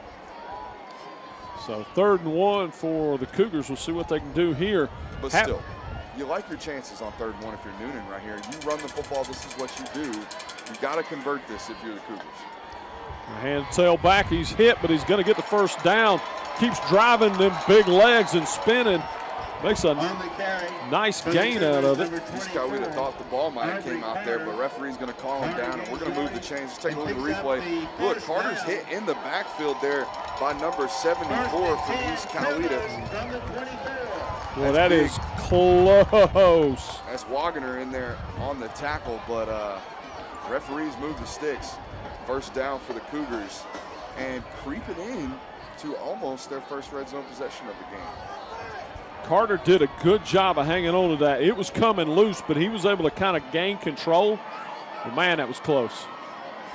And a quick hitter over the sideline, and that is going to be very hard to defend. Yeah, it's just a quick out to Audrey Carter right here on the bottom of the screen. Take a look at the replay. A little read action fake, and they're just hitting a little quick. A little 10-yard out right there, picking up a quick first down. And here we have it, our first red zone possession of the football game for the Newnan Cougars. We'll see what they can do with it, James. And by far the best drive we've seen out of the Cougars all night long, 1st and 10. You know, they've really done it in a variety of ways here, James. We're going to hand to Carter again. He's going to spin, gets a couple yards. Going to be about a 4-yard gain. It's number 13 in on the tackle from East Coweta. That's our guy, Jamari Alford. Playing outside linebacker tonight. He's done a little bit of cornerback play for the East Coweta Indians this season. But tonight he's playing down in the box and doing well. A couple of tackles on the contest. Look at this bunch formation from Newnan. A 2nd and 7 right here, and we are not happy as a wide receivers coach here from Newnan. Somebody not lined up correctly. Obviously not. We'll take the break with them. We'll be back with more from Drake Stadium in just a moment. Magic Wand Deck Restoration Plus, serving Midwest Georgia, offers deck restoration services plus much more. A 5-star rated company, certified in wood restoration, can restore your deck to its original beauty. Save your wood and save your money. Free consultations and affordable maintenance plans available. Call Shane today at 770-616-1787 or visit them online at magicwanddeckrestoration.net.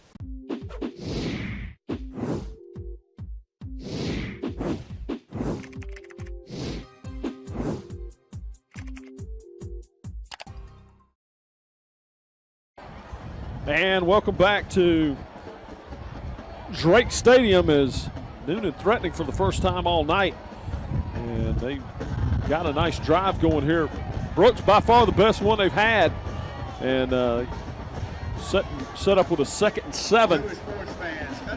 Yeah, we saw them right before the timeout. Came out in a really tight bunch formation. They elect to spread it back out right here. So definitely going to another play in their playbook. 2nd and 7 right here. And we've got another misalignment here. I think a Newnan coach about to have a heart attack down here on the bottom of the sideline.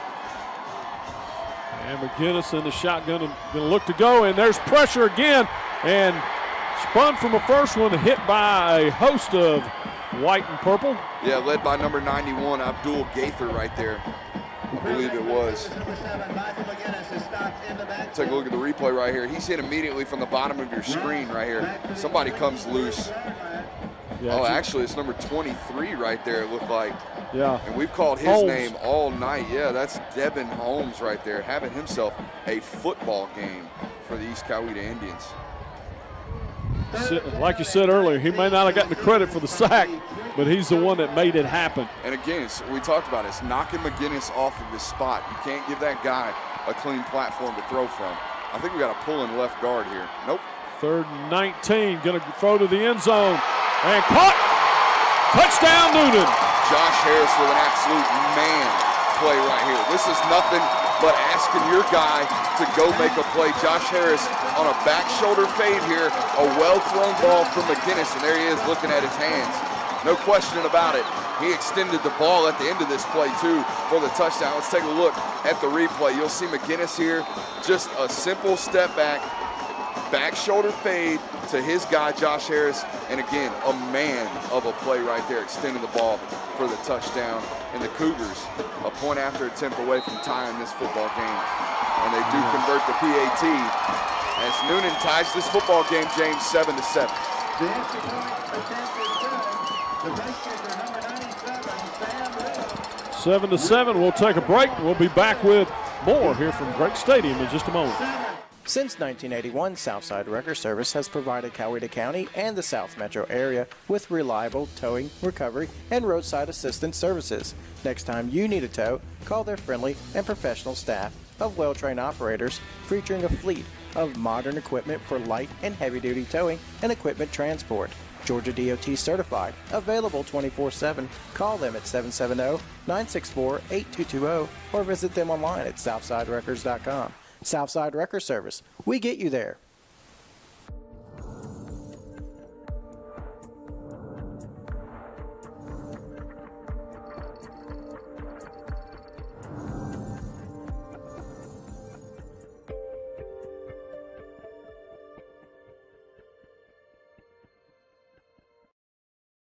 All right, and welcome back. There's your kickoff. It's going to be short. Another fair catch at the 28-yard line by East Coweta. We got a brand new ball game with 4:09 to play in the third quarter, 7-all, as the Cougars put their first drive together in the ball game and come away with 7 points. Yeah, and a beautiful drive it was, James. The only explosive play really on the drive coming on the last play right there, the back shoulder fade to Josh Harris. You mentioned it, just a one-score game. The Indians not necessarily feeling comfortable over there on their end. Now we've got ourselves a tie ball game. We'll see how Gabe Gray and this Indian offense responds. They're coming out empty right here to open the possession. I'm sniffing a design quarterback run right here from the Indians, James. Gray will take it from a shotgun, and I believe you diagnosed that correctly. He's going to get a nice block from the wide receiver, but not going to be able to get anything out of it. Lost about a yard. Maybe he got back to the line of scrimmage. Yeah, anytime a running offense comes out and empty with a halfback or, a fullback right there in the possession with a running quarterback, I sniff design quarterback run, and that's exactly what it is. Newnan sniffing it out as well. Number 26 right there, the DB making a play. That's our guy, Ryan Williams, the senior strong safety, coming down and making a play there. You see him right there. A little hard count right there from Gabe Gray and this Indians offense. And Gray will hand to the tailback, bounce it back inside. Might have got a yard out of it. Just no room for anybody on either team to run it up the middle here, really. Yeah, and that's our guy Bolton again carrying the football from East Coweta. You got to wonder what's going on with Jalen Rivers, their star running back. Like you said, their leading rusher. And we haven't really seen him since the first quarter, James. Bolton been doing the majority of the ball carrying for the Indians, along with Gabe Gray. You see Coach Small on the sideline over there from East Coweta. A big third down here. Newnan's defense trying to make a play and get off the field. Drop back pressure coming. He spins away from it. What a move by Gray. Running for his life back there under pressure. And what are they going to call that? That might be a fumble. They're going to call it incomplete pass. And you got it. That ball didn't get back to the line of scrimmage, nor was there a ball carrier in the area. You got to wonder if that's going to be a grounding call, James. Seems like everyone's a little confused. Take a look at the replay right here. See Gabe Gray just trying to get away. And at the very end, no, that's a fumble. That ball is out, and it's going to go out of bounds at the 11-yard line.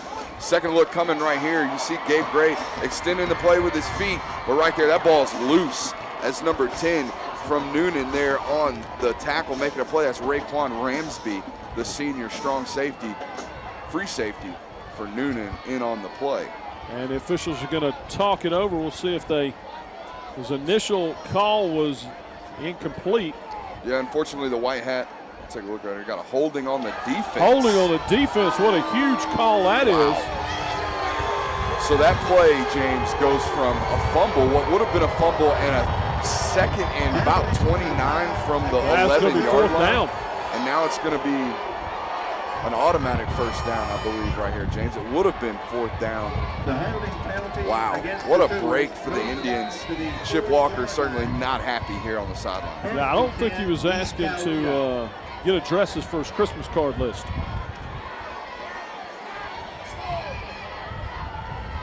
Snap going to hand to the tailback. He's hit immediately. What a big play. Yeah.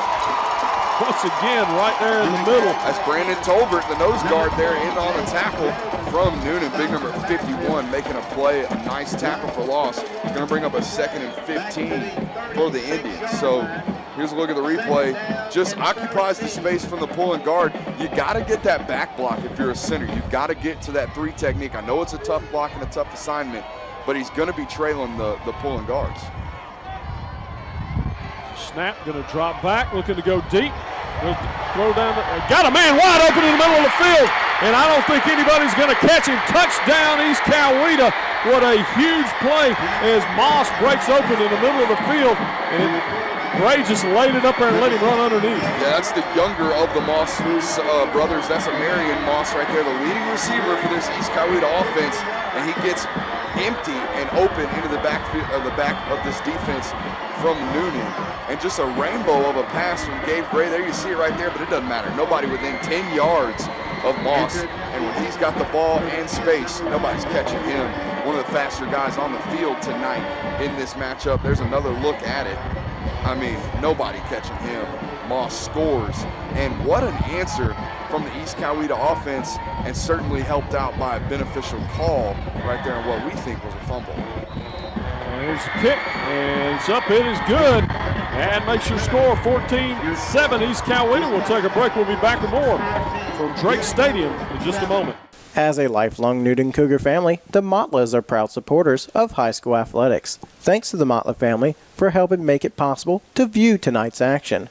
Please don't hesitate to call Van, Jessica, and the Motla Hines team for all your real estate needs. Call them today at 770-376-7778. That's 770-376-7778. From the Motla family to yours, go Cougars.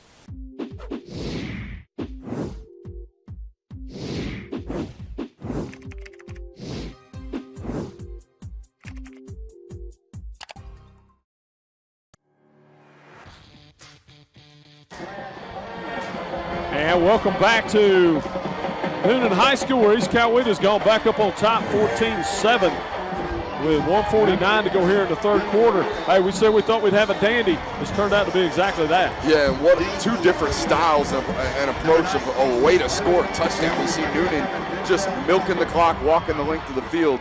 East Coweta scoring on one play right there, essentially, on that possession. So definitely a kick or a touchback there. We'll see Newnan get the football, and Chip Walker still not happy.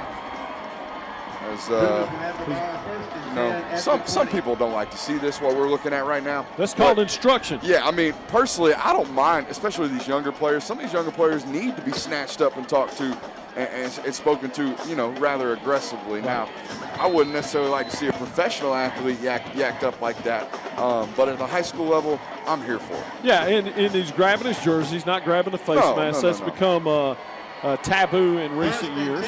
And Newnan with the ball back, 1st and 10 from the 20. But what he's telling him there is, you know you can't return that. You're standing in the end zone. Exactly. And he's going to go back to pass. He gets hit again as he throws it. Had a step, but just did not have time to wait for the play to develop. Man, and this doesn't come up as a completion for Newnan on the stat sheet, and they don't quite pick up the big play. But take a look at this replay. McGinnis stands in here and takes an absolute shot, stares it right down in the face, and at least attempts to complete the ball downfield. You got to love that. A gutsy performance tonight. We already told you in pregame. If we could take a look at McGinnis's left leg, you'll see he's got almost a cast on that thing. You can see a good look at it right here above the game clock right there. Just one ankle taped, and McGinnis playing through it tonight. And, you know, he's fighting through it and playing strong. And just a junior. You got another year. Luckily, you can't leave early yet in college and high school football. Doesn't like the look here. He's going to call a timeout. And that's their second of the second half already. So they're going to play the rest of 13 and a half minutes of game time with just one timeout. We'll see if that comes back to haunt him later on in this football game. And I do want to thank some more of our sponsors, the Half Shell. The Half Shell Oyster Bar and Hot Dog Shop located in Newnan, serving the best fried seafood, onion rings, and much more. We want to remind you about the Southland Sports TV Roku app. Visit the App Store today on your Roku Smart TV and download the Southland Sports TV app tonight. Yes, this is the last of our football games, but basketball just around the corner. Be here before you know it. Absolutely, it will be. So if you're a big basketball fan, want to see your team on Southland Sports TV, hit us up on Facebook and we'll get you hooked up. You can sponsor some of the games. More sponsors we have for a team, well, we're probably going to get more games on TV.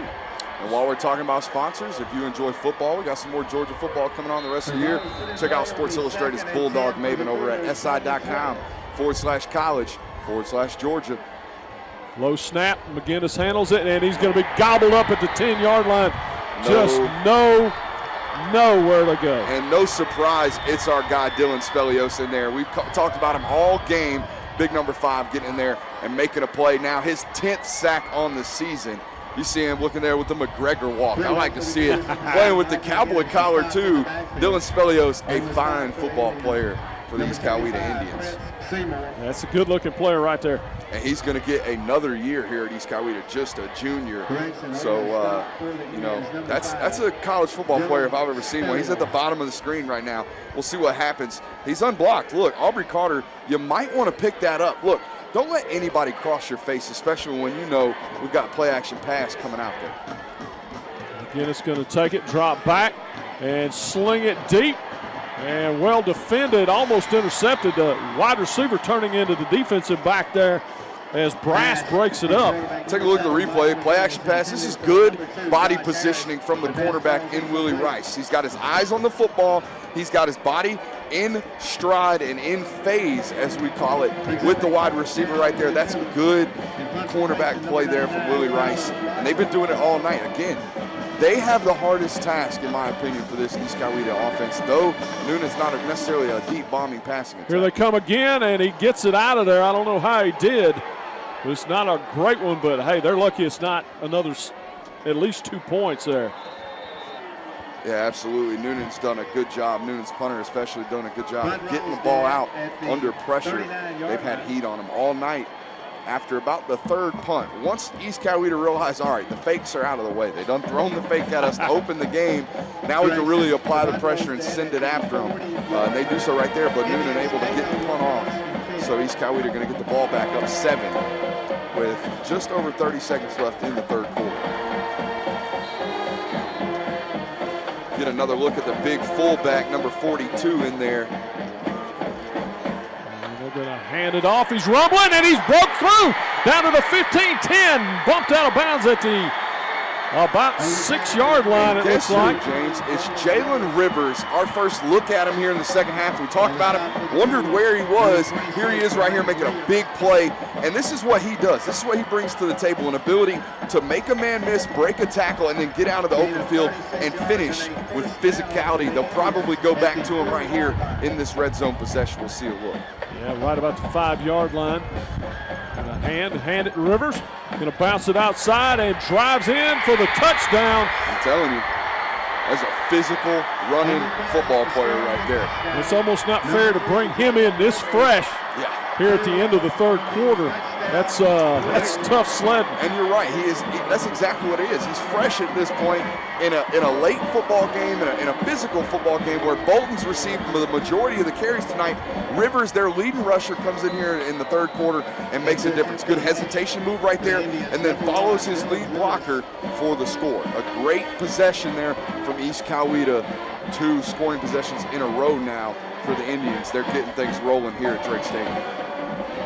Trying to make it 21-7. There's a kick. And it's good. Your new score, East Coweta 21, Newnan 7. We'll take a break. We'll be back for the fourth quarter here in just a moment. We all know nothing goes with sports like hot wings, and nobody does hot wings in Fayette and Coweta County like HJ Wings and Things in Tyrone, Peachtree City, and now brand spanking new location down in Sonoa. Come by and see them for all those hot wings you love, the flavors you want, and all those things that are also wonderful. You name it, they've got it across the board, and they have great facilities and a staff who will take care of you second to none.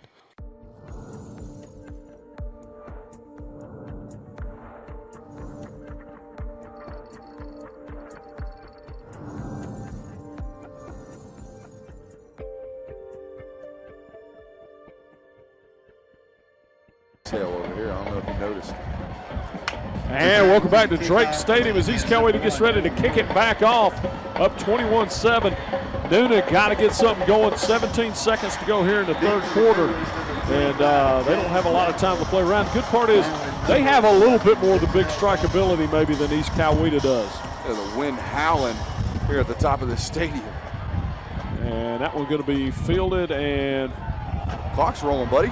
And he's going to have to bring it out. He didn't fair catch it. And he's going to be dragged down at the 5-yard line. And Coach Walker is not going to be happy with that one. Yeah, Denzel Boston must have thought he was still in the end zone, if we might get a look at the replay. But Boston's definitely under the impression that he's in the end zone, and this is a dead ball. But you hear no whistles. Take a look at him. Yeah, he definitely thinks he's in the end zone, or at least he's trying to play it off like he is. And then you see the referee right there waving his arm. That means the play's hot. East Coweta doing a good job. That looked like a face mask there at the end of that play as well. But gets away with it there. East Coweta doing a good job of not, stopping on the play and bringing him down. That's exactly the one thing that Newnan did not need here. 10 seconds to go. 1st and 10 from their own 5-yard line. And the run game has been almost non-existent here for Newnan. They're going to do a pitch, and he's going to get back to the line of scrimmage and gain about 3, maybe 4 yards. And again, Dylan Spelios, I'm telling you right now, he could play defense for Bill Belichick because he sets the edge of the defense. Look, when Noonan's trying to run this heavy toss sweep action as we go into the fourth quarter, it's important to set the edge. Spelios doing a great job there. That he is. We'll take a break. We'll come back with your fourth quarter from Drake Stadium in just a moment. Magic Wand Deck Restoration Plus, serving Midwest Georgia, offers deck restoration services plus much more. A 5-star rated company, certified in wood restoration, can restore your deck to its original beauty. Save your wood and save your money. Free consultations and affordable maintenance plans available.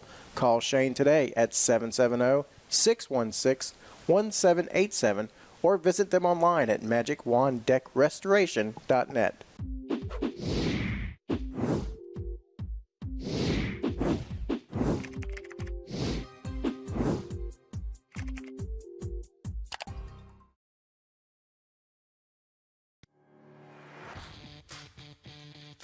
And welcome back to Newnan High School, Drake Stadium in Newnan, Georgia. And your score as we head into the fourth is East Coweta 21, Newnan 7.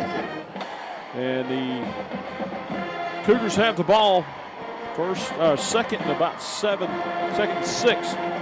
their own 9-yard line, backed way up. Yeah, I would expect to see 2 runs right here from Newnan. If you get the first down, great. But then again, start the fourth quarter, you're down 2 scores. You're coming fresh off of one of your most successful drives of the football game. Granted, East Coweta answered you with a score. We'll see what they do here. Going to the pass. Going to sling it deep. Double coverage. And into double coverage, almost intercepted. Yeah, we're seeing the game plan right now, or at least the mindset of McGinnis. I don't have a lot of time, but what I do know is I have Josh Harris. So what I'm going to do is I'm going to drop back as soon as I get pressure, which he's about to get hit right there. I'm just going to give my guy a chance. If he comes down with it, he does. But what is not going to happen is Josh Harris is probably not going to allow an interception. Well, and the one thing you're seeing is after now with a 2-touchdown lead, East Coweta's changed it up. They're playing back, doubling up Harris and saying, you want to run the ball now? Go ahead. Yeah, look, it's a time thing right now, right? You're playing the number of possessions for Newnan, and they've got to drive 90 yards right here if they want to score. So you know it's going to take time. Play action. Nope. Intended for number 9 over there. That's our guy, Josh Bell, I believe. Justin Bell. I knew it was a J. Bell. Either way. Can't quite come up with a reception. Going to bring the punt team on here from Newnan. And I'd expect to see heavy amounts of pressure from East Coweta right here on this punt. You think? They've blocked one, come close at least 3 times, and they're going to try and get it out of there. Now they're going to play it safe right here. It is East Coweta, so going to play punt coverage and punt return here. And there's the punt. It'll be fair caught at the 49-yard line. And we do want to thank one of our broadcast partners, Regional Prime Television, MyRPTV. You can go there and catch all of Southland Sports broadcasts as well. And they will be with us for basketball, the North and the South games, and we'll be getting that schedule out here in the next few days. Good hoops down here, James? Good hoops down here. We're going to start that out with Central Carroll at Villa Rica on the 19th to get things started. So you got some, if you're a student in one of the schools in the area, you want to jump in, get involved, just get a hold of Patrick. He'll be happy to get you involved with that. All right, I've been trying to talk about number 42 all night, Casey Littlewalker. Watch him. He'll tell you where this football's going. The lead blocker right here, big number 42. They're going to hand it in, nowhere to run that time. Where it's going is backwards. Exactly, going backwards. But nonetheless, if you're a defensive coordinator, you got to pay attention to these minor indicators. There you see he's going to stay in this football game. They're in a 4-minute offensive mode. I know there's still 11 and a half minutes left in this football game as you see the fullback run off the screen, and he is a full back. Nonetheless, you're playing a 4-minute offense right here. You're trying to run as much time off the clock as we possibly can, convert first downs, chew the clock up, limit the number of possessions that Newnan's going to get tonight. Gray in the shotgun, still going to hand to the tailback. He's hit, just nowhere to go. He's going to get back to the original line of scrimmage. Still up, man. Still up. A little Bolton right there, right? Yeah, he's 5'6", Jaden Bolton is. Not an easy out. 6', 190 pounds. That is a fire hydrant if I've ever seen one, and a quick one at that. He's had a good night tonight. Well, you know, and you start getting a guy in that 5'6" range, they can be hard to find behind that big offensive line. Yeah, we see guys all over the NFL have success with it. Tariq Cohen, the gentleman from Austin Eckler from Los Angeles playing for the Chargers there. A lot of young guys. Danny Woodhead most famously. Obviously a lot of young or small tailbacks having success. And they're going to do that little double pass. He's got a man, and he's going to adjust. And did he catch it? He did. 15. What a play. It was underthrown, and he came back for it, had to circle back around. Christian Hatso makes a great play. Moss, a little double screen pass here from East Coweta. And how about that from Coach Small? Up 2 scores in this football game. It's the 4th quarter and a double pass. Talk about pulling out all the cards. Ball well underthrown. But look at the adjustment from Christian Hatso right there, making a play for his football team. First down, East Coweta. And Greg going to do the check with me after the hard count. And, you know, hey, rivalry game with a lot on the line here. East Coweta going for it. Greg going to turn hand to Bolton. He's going to get a couple yards. Tough sledding up that middle. Yeah, Jeter got the first lick on him right there in the backfield, unable to bring him down. Bolton keeps his feet running and picks up about 2 yards on the play. Going to bring up a 2nd and 8 here for East Coweta. But you've accomplished what you wanted to do in this drive already. You got a first down. Look, you got to get a couple more, keep the clock running, but now you're in field goal position, going to turn this 2-score game into a 3-score game, hopefully, if you're East Coweta. And they're taking their time, as you said, chewing that clock up. There's a little swing pass. He's got some room to run and going to get about 6 yards on the play. Going to bring up 3rd and maybe 2. Yeah, we got an Marion Moss, so we got a Rakeem Moss. That's Rakeem Moss, the older brother, the senior Moss brother, getting a catch right there, his 2nd of the football game. And what that was, James, a little power play action right there. They just ran the power right at him, pulled the right guard and the right tackle. Next play, you do the same type of look up front, but we throw the pass out into the flat off of the same look. So 3rd and 3 right here. Something that if you're East Coweta, this is your bread and butter. We've got to convert this. And again, here we see it. They move all this motion. The indicator tells you that they're going to run the ball to the left here. And that they are. Give it to Bolton. He got the corner. He'll have a first down and a couple more. Look, I'm no genius up here. I'm no Tony Romo. I'm no defensive coordinator. But this is obvious. They've done this 3 times tonight, this being the 4th. If you're the defensive coordinator from Newnan, why not fire a corner blitz right there into that motion? We've seen it a bunch tonight. You got to tell your guys, when you see that for the 3rd, 4th time, after a couple times, that's an indicator we got to go.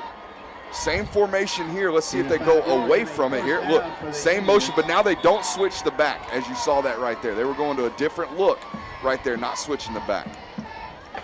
And we got an offsides as they shifted. So Jalen Rivers going to come into the game right here for East Coweta. Expect the big back to get a carry right here inside the 10-yard line. This is their goal line running back. Got 11 touchdowns on the season. Same formation, tight trips bunch to the top. Jalen Rivers. Now look, they flipped the running back here. Let's see if they go back to it down to the bottom of the screen. Nope, play action. Fake it, quarterback keeper, and they've been setting that up all night, and that's a touchdown. Absolutely. Look, indicators. We've done it 5 times. Let's run quarterback power out the back to the nub side. Easy touchdown. Gabe Gray walks in for the score to put East Coweta up 20 with the point after attempt pending right here. And looking at Region 4 right now, some scores from up there. Roswell looks like they'll go ahead and win that. They're up on top of Etowah, 35-14. My guess would be Etowah likely will be East Coweta's opponent next week over at Garland Shoemake. And it appears that Newnan may be headed back up to Walton. They've already been there once, come over with a win this year in a defensive battle. Kick is up, and it is good. It's a 28-7. You know, I don't know much about Etowah, but I'll tell you right now, the Walton matchup for Newnan next week, assuming that's who they get, that's a football game that favors Newnan. A defensive, run-heavy football game, that's something that favors them. Anything resembling a shootout, as we got a post-snap penalty, it looked like right there on East Coweta. But that's a game that favors the Cougars next week, if that is indeed the matchup. Yeah, you kind of like that one. I was looking for the Cherokee score. They're actually up on Lassiter, so that could potentially, I'd have to go in and look, that could potentially, East Coweta could end up with Cherokee instead of Etowah next week. I don't think Cherokee can climb past the 3rd spot. And I'm not sure who the tiebreaker would go to in that situation. You're talking Spanish at this point, brother. Well, it does get a little, not necessarily the most straightforward thing in the world. Confusing is the word. It gets confusing. All right, so we're going to see our big boy Dylan Lewis really let the big dog eat right here. Got the ball backed up all the way to the 25 of East Coweta. So, hey, son, let's see how far you can kick it. Into the wind, I have you. To the 25-yard line, where number 1, Dylan Lewis will be kicking off. An eerily similar scoreboard to what we saw the last couple of weeks we were here against Westlake, James. Yeah, it is. There's the kick, and it'll be taken at about the 15-yard line. Mishandled. He picks it up, running to the 20-25, and spins out of one. It takes a big hit. Number 38 right there. That's Daniel Maslankowski on the tackle and a big hit. We got a little scrum there post-snap out there on the far hash. We'll take a look at the replay. Fumbles the kick. Tries to make a play out of it. Gets some good yardage out of the spin right here. Boom. Big number 38 right there with the hit. That's our boy Maslankowski. And we'd have to go back to 2016, the last time we had a game this lopsided. It was a 28-0 win for East Coweta in Steve Pardue's last regular season ball game. My boy James over here running his own statistician team on his laptop. Gotta love it, man. That's hard work right there for a commentator. I like that. So Newnan with good field position, but running way out of time. 7:22 to go. It's time to put this thing on McGinnis's back. They're going to get some free yards after a penalty. That's a big 15-yarder. Quick score, a couple onside kicks, a little Friday night craziness. Yeah, it's going to have to take a lot a lot of Friday night craziness. And you're going to see East Coweta shade their coverage towards Josh Harris. They're not going to let him beat him right now. They're going to look to go deep, and they got to give him time, and they just can't give McGinnis any time. Another sack, and we've called his name a lot tonight. Yeah, Devin Holmes, definitely our MVP of the night for the East Coweta Indians. He's had himself a hell of a football game. You see him in there on his, third sack of the night? A snack it was. Yeah, he's pointing at the camera. He knows, I got you. I'm going to fix the socks and come back at you next snap. So that sets up a 2nd and 14 now for the Cougars. And the problem is now East Coweta is not really even having to commit that many people to the pass rush. Has some time and dropped the ball. Yeah, I heard footsteps, and they're going to get a targeting penalty. Yeah, they are. On number 22, Tino Hogan right here, the senior safety from East Coweta. And again, man, I don't know what you do as a defender. This is textbook right here. All you do is come in and you break the play up, and the only way to do it for most safeties is to get in there and put a hat on the football. And I think they're going to get him for targeting right here, James. Yeah, they're having a long discussion. To me, he dropped the ball, and I think that's if he's juggling the ball, I don't know that you get this flag.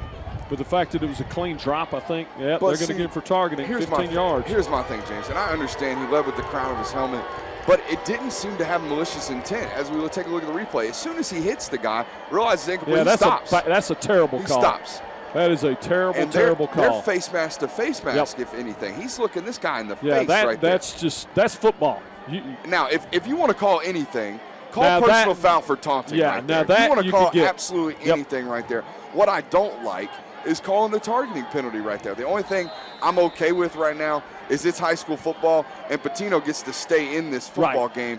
Tino, excuse me. He doesn't have to leave the football game, does Hogan, for East Coweta, but definitely not a fan of that football call. But, we've seen it kind of go both ways tonight for these football teams.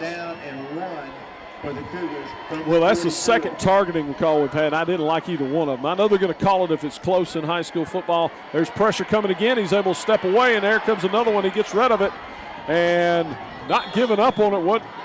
Incomplete, but what an effort. You're right, man. That's the young wide receiver there, number 25, James Rosser.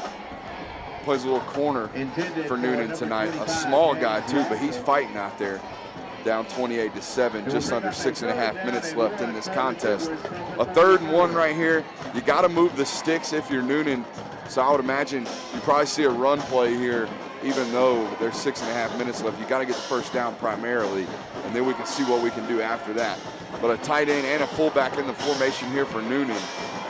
Should see heavy run action.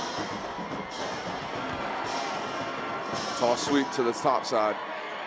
And he keeps rumbling. Nice run there. And you know what? If we could get a replay, that's all McGinnis right there. Pre-snap penalty. Take a look at him. He sees the look at the defense, changes the play, goes toss sweep to the short side into the boundary, something that most famously was made famous by USC and the Reggie Bush Trojans out there. Yes. Running toss sweep to the boundary, something that prior to those guys we hadn't really seen done. Now, you do it well enough, it'll get you a house. And Newnan shoots himself in the foot right there with a personal foul after the play. So we've had a couple of those tonight. East Coweta had them in the first half. Noonan's had a couple here in the second half. Those are the kind that drive a coach crazy, because it's not a hustle foul, and you see Coach Walker giving some instruction. Actually, when an offensive lineman gets a late penalty, James, I'm going to tell you right now, it is a hustle foul. That guy's trying to finish the whistle, and I guarantee he came up a huffing and a puffing. But nonetheless, a penalty for the Newnan Cougars on an offensive lineman, probably just like we talked about earlier. Maybe a little get you some late right there. And that's going to bring up, Newnan will have the ball now from their own 45. Still first down, though, but, you push yourself back. And, again, East Coweta keeping everything in front right now on defense and just playing the clock, if anything. But a rivalry game like this, James, it's almost similar to a hockey game that might get out of hand. You might see things get a little chippier late. Guys, especially, this being the last game of the season. I know we got playoffs coming up, but if you're Newnan and East Coweta for that matter, you want to play good disciplined football right now. Don't let things get out of hand, especially emotionally. Yeah, and if the scores hold up, there's going to little play action and underthrown. Nice diving attempt. And going to be incomplete. Somebody ran the wrong route. I was about to say, somebody ran the wrong route. You'll see the tight end just running an out route right here, and Josh Harris running a stop. They happen to be in the same location as the ball comes over. And I'm going to say that's on the tight end right there. He's probably meant to run an out into the flat. What you can't do is turn that route up if you're the tight end. You got to occupy your man in the flat. As it brings up second down here for Newnan. 6:14 left in the football game. And if the scores hold up in Region 4, it will be Roswell being the region champion. They're way up on Etowah. And going to fake to the tailback. The man out here in the flat is complete.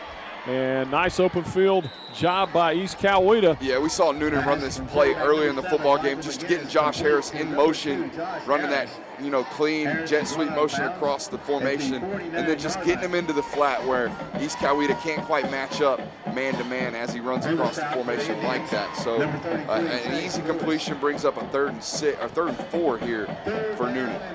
And that would have Etowah headed to Garland Shoemake next week. And as you look at, I'm looking for the Walton. Now, the Walton-Woodstock game's gotten tight. We'll touch back on that in a minute. And hits a little quick hitter, and he's going to bounce off one man. And coming quick from back behind and dragging him down. What a job to run that play down from behind. Holy smokes. He was way back there. Absolutely. Chris Pitt running Josh Harris down from behind.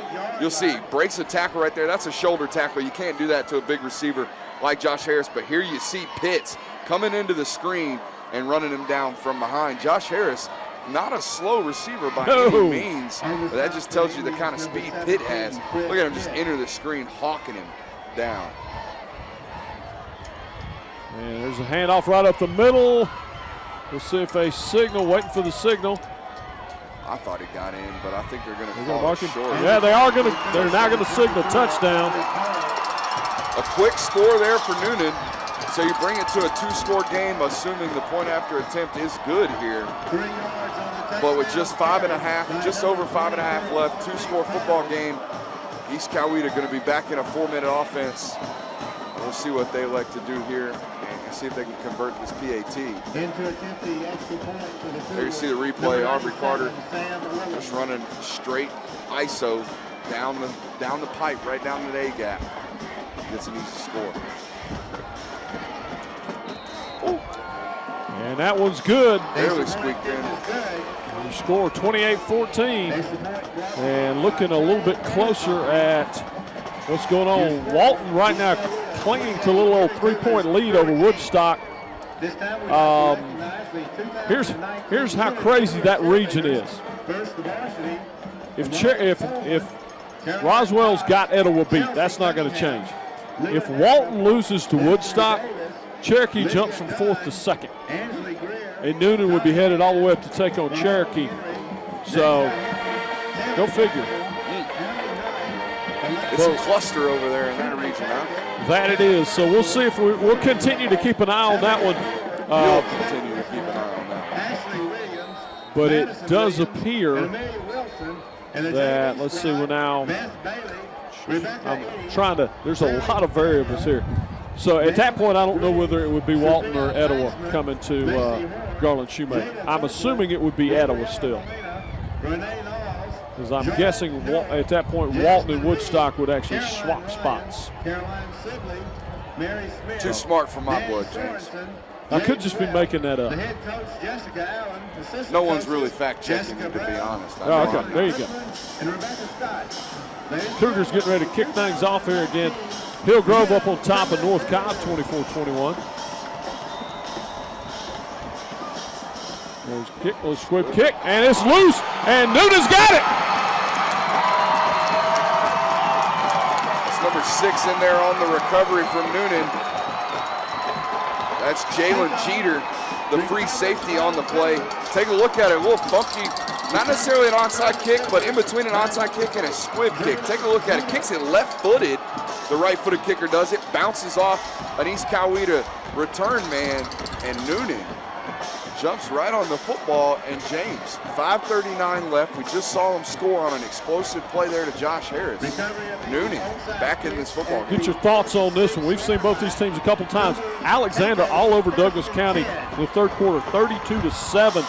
It would put the Cougars into the playoffs and knock the Tigers out. A little bit of surprise that it's that kind of lead. I'm not surprised, man. Alexander's one of the most well-coached football teams in the state.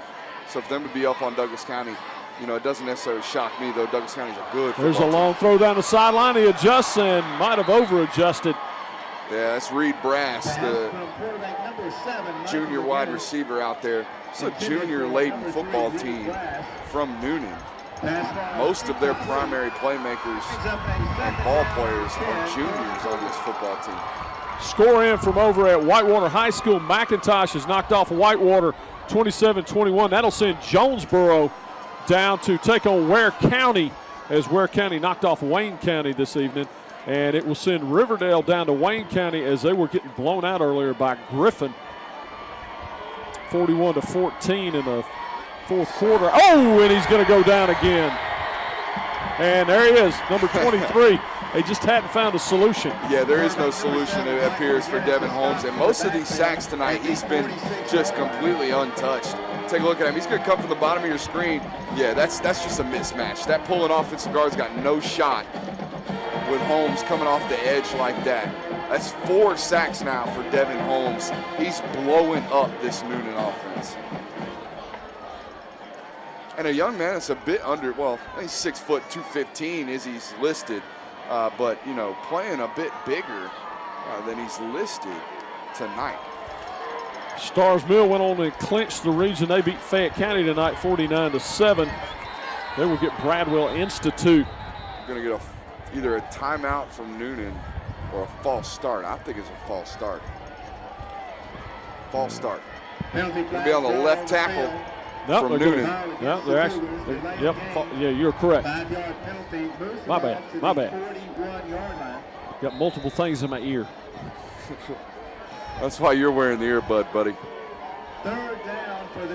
All right, so third and about 22 right here.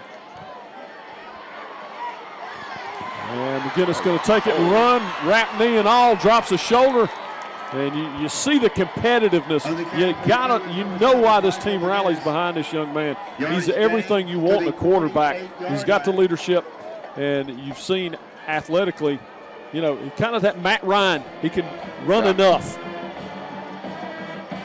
I mean, just a great open field tackle there by Chase Lewis. We've talked about him a lot tonight, the inside linebacker. But again, take a look at the cast, essentially, that McGinnis has been playing with all night on that left foot. I mean, ankle injuries are one thing, but when you're playing quarterback and running around like he has tonight, just hats off to the young man fighting his guts out for this football team. And our last timeout of the night for Newnan, they'll spend their third.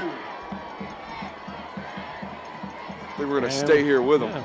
Thank a few more sponsors here. I want to thank Southside Wrecker Towing Recovery and Roadside Assistance for the South Metro area. Southside Wrecker, we get you there.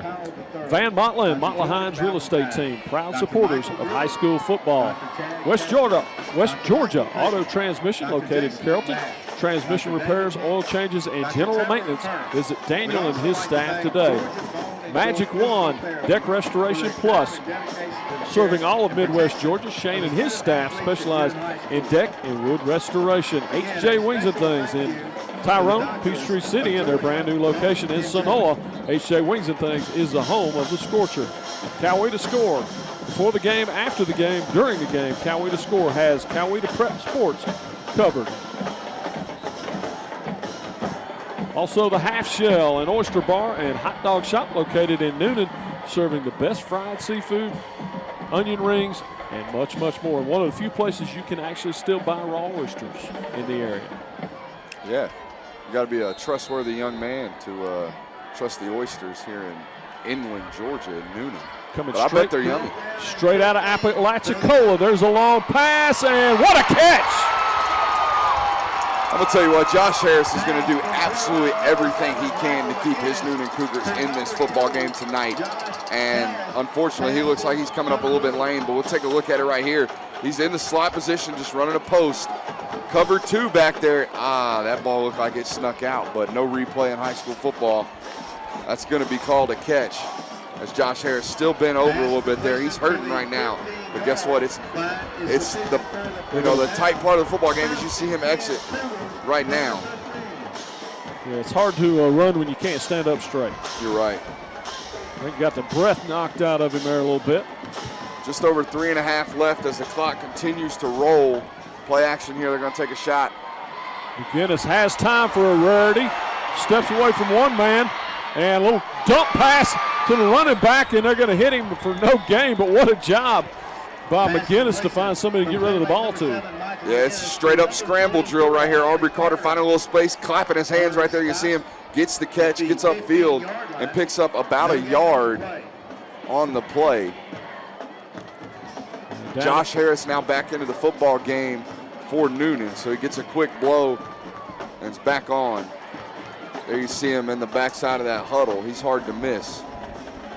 And we're down under 3 minutes. And Newnan doing a great job tonight of not asking Harris, kind of keeping the attention off of him, playing him in the slot, something we haven't seen him do earlier in the season. Double move, he's running a corner right here. Throw into the end zone.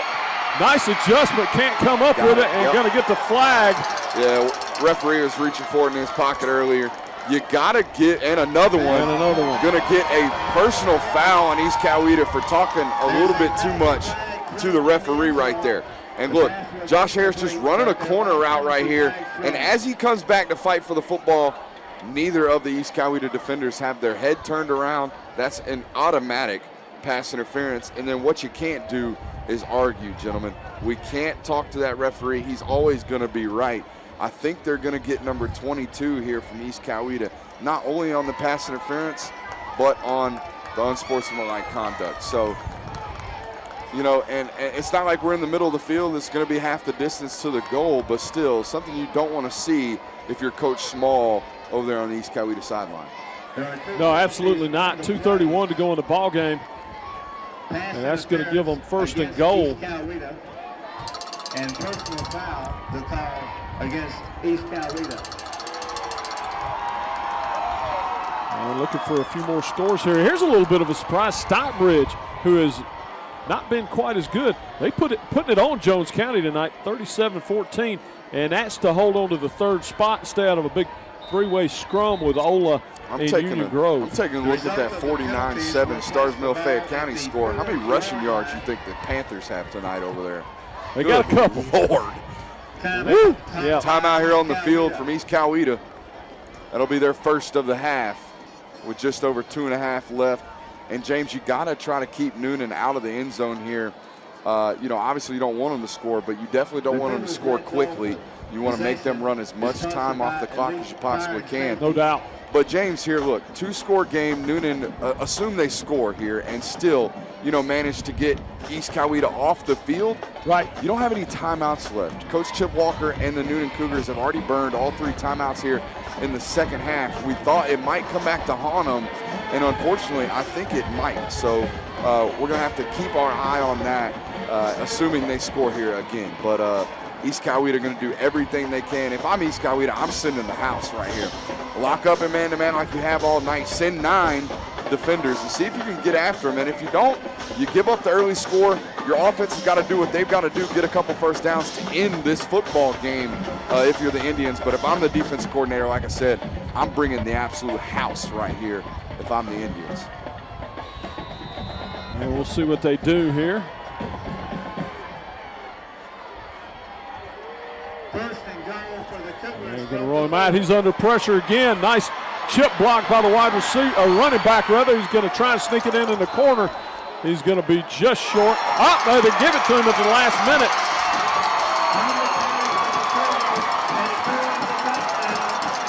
Thought we were going to get a little extra there, but McGinnis, what a play by the junior quarterback right here, and a gutsy play it was. Play breaks down, and McGinnis, not necessarily known for his feet, extended the play and extended the football at the end of this play. Watch this. A little bit of risky right here, extending the football one-handed. You know, granted, James, if that ball doesn't hit the pylon and he fumbles to the back of the end zone, that's just Coweta football. Yes, it is. And here's one after attempt's good. End of it again. I mean, we've seen Derek Carr in the NFL make that play and turn out bad for the Oakland Raiders 2 or 3 times. McGinnis holds on to the football at least long enough to get it across the pylon, and we've got ourselves a one-score game with just over 2.5 left. Just when you think it's safe to go into the water for East Coweta, they're up 7. Here comes another onside kick, 2:23. If they can get it, they're still going to have to probably get a first down to not give the ball back to Newnan at all. Yeah, with no timeouts, you definitely probably have to. How about that? I would assume you have to go with an onside kick here from Newnan like we saw him do last kickoff. But assuming East Coweta does get this football, 40-second play clock in high school football, assumably they'll be able to run down majority of the rest of this play clock here, assuming they get the football. Student section getting a little lit right here. I don't understand the cowboy hat theme. Maybe something's going on. I thought cowboy hat's a little outdated. Cowboys and Indians. See a lot of Walmart straw hats over there. I recognize a Walmart hat if I can spot one. Like I said, it's the Cowboys versus the Indians. Oh, there you go. Onside kick. And going to roll out of bounds. And that is going to go back over to East Coweta. Referee's going to drop the penalty flag here, but I believe East Coweta might have touched that football prior to it going out of bounds. So maybe he picks this flag up and waves it off. But nonetheless, East Coweta will get the ball where the ball went out of bounds right there. I thought Moss touched it right there, but nonetheless, it doesn't matter. Had he touched it, had he not, ball goes out. Yeah, they're going to wave that off. Yep. Exactly. That's the one thing I will say about this officiating crew. They've done a very good job of getting together. And while there's been things out. While there's been a couple of calls, you know, the big one being the fumble that wasn't, it should have been a touchdown in the first half. The vast majority of it got them right. And for the most part, I mean, they missed the fumble on Gabe Gray earlier in the football game. But as you mentioned, there was a defensive holding on that one, so it was null and void anyways. East Coweta definitely going to get 3 runs here from the Indians. See if Cougars can get off the field. Gray going to hand it off, and he's going to get about maybe 2 yards. Ball security has never been more important for the Indians right now. No timeouts left for the Cougars like we talked about. They cannot stop the clock if you don't give them the football back. And it's almost a situation, if I'm East Coweta, I don't know that I don't just take a couple knees and try and get out of here. Yeah, you may have to punt the ball back to them. They're not going to have much time on the clock, though. Of course, the first down, the ball game's over. Going to get a false start here, I believe, from East Coweta. So that not only is going to stop the clock here, but it's going to back the Indians up 5 yards. Yeah, now that will guarantee that they would have to punt with some time on the clock. Yeah. So 1 minute and 48 seconds left here. Assuming they run the football right here, clock keeps running. Going to get about down to a minute prior to the 3rd down snap. So, yeah, Newnan might have a chance to get the ball back with about 20 seconds left, assuming all things go as planned. Took the snap, handed the tailback, and he's not going to get anything there. Just go down, man. You cannot have a fumble here if you're the Indians. And here we're going to see, you're going to see them use all 40 seconds on the play clock, and it's about 5 seconds ahead of the game clock right here. So this ball going to be snapped under a minute here on 3rd down. So like we talked about, East Coweta doing an effective job of milking this clock. And it was a numbers and a possessions thing from the start of the second half. Well, from the moment East Coweta was up 28-7, it became a numbers game, James. Yep, exactly. Want to send a shout out to all those people watching down in Montgomery. Shout out to Montgomery.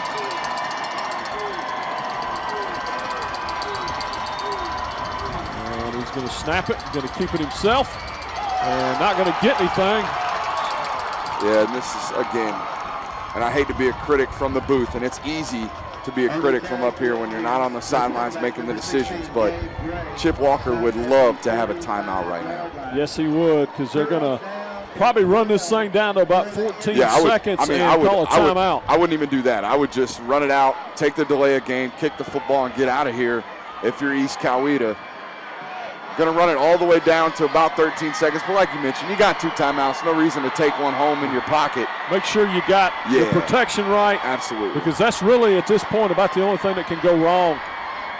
And I don't know that I don't kick this ball out of bounds. Just kick it out of bounds, young man. Yeah. Timeout called by the Indians. A well-fought football game, though, for the Newnan Cougars. So going into next week's playoff matchup, no matter who you got, you know that you finished this football game strong, and that's something you can hit on if you're Coach Walker in your meeting room Monday morning. Yep. And Wheeler will be the 4th representative from this region. They knocked Pebblebrook off tonight, 21-14. Let's see what else we got here. Woodstock and Walton in overtime, 22 apiece. That doesn't hurt your feeling if you're going to play either one of those teams. Yeah. If you're getting Walton next week, you don't mind them playing a few extra moments tonight. What a weird score in that football game. 22 all. Deuces all. Deuce up. And let's see. Roswell did go on and beat Etowah tonight. Cherokee defeated Lassiter. So my understanding is that if Walton loses, Cherokee jumps into that number 2 spot and would actually host Newnan next week. They'll jump right over the top of Etowah, who I believe still will come down and take on East Coweta next week. Noonan's only shot at this point is to block this punt. They're going to send the house right here, James. Everybody coming except for Josh Harris, the deep man. 14 seconds.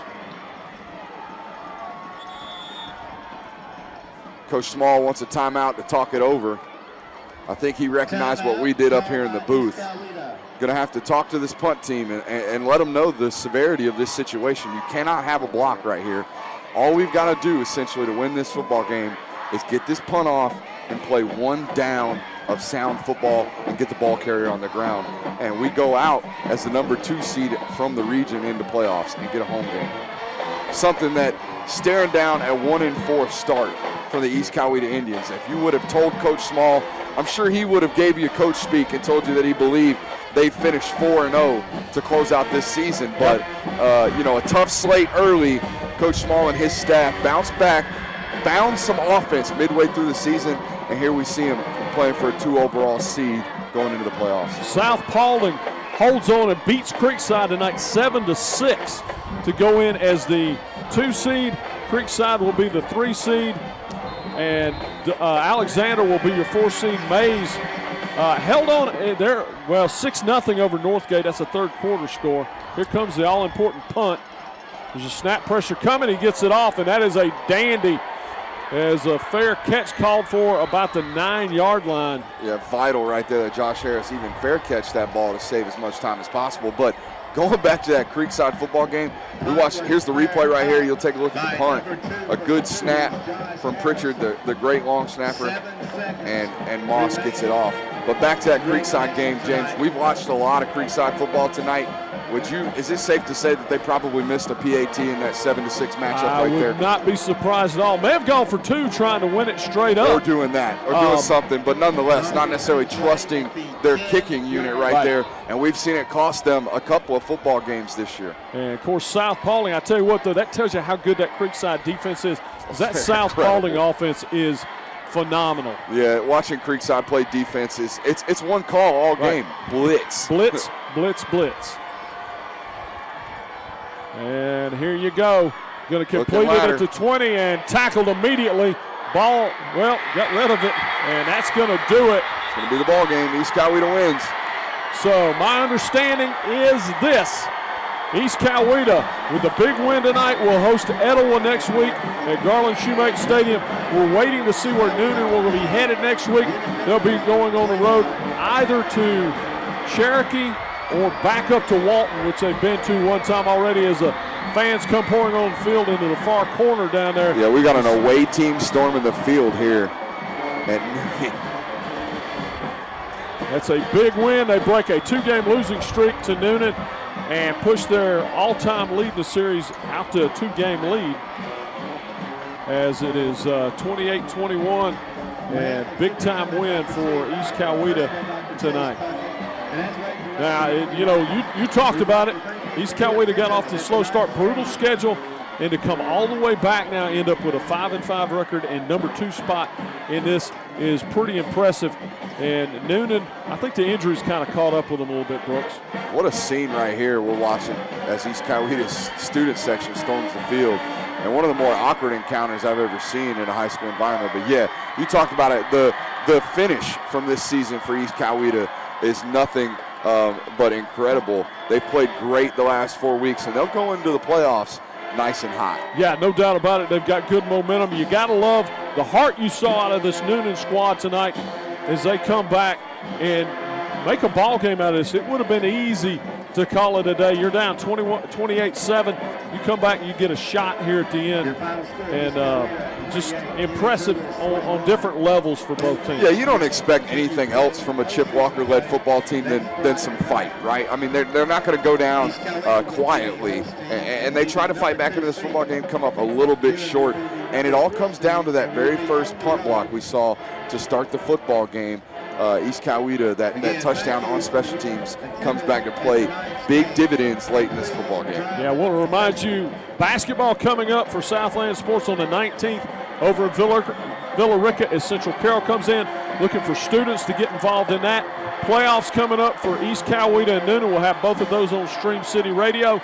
If you're interested in being a sponsor, just click on the Contact Us button on Stream City Radio. Also looking at Sandy Creeker Stars Mill from the Fayette County side of things, and Alexander out in Douglas County, and maybe even Creekside, depending on where the sponsors are coming from. So you can get involved, starting at about $50. So enjoy it, my friends. Playoffs next week. We'll be doing an extensive post-game show on Stream City Radio starting about 9:30 next week, regardless of what's going on. Enjoy your weekend. It's going to be a cold one. Bundle up. That'll do it from Drake Stadium tonight here in Newnan, Georgia. For Brooks Austin, I'm James O'Brien. Good night, everyone. Yeah, James, it's been a pleasure, man. Appreciate it. Yep.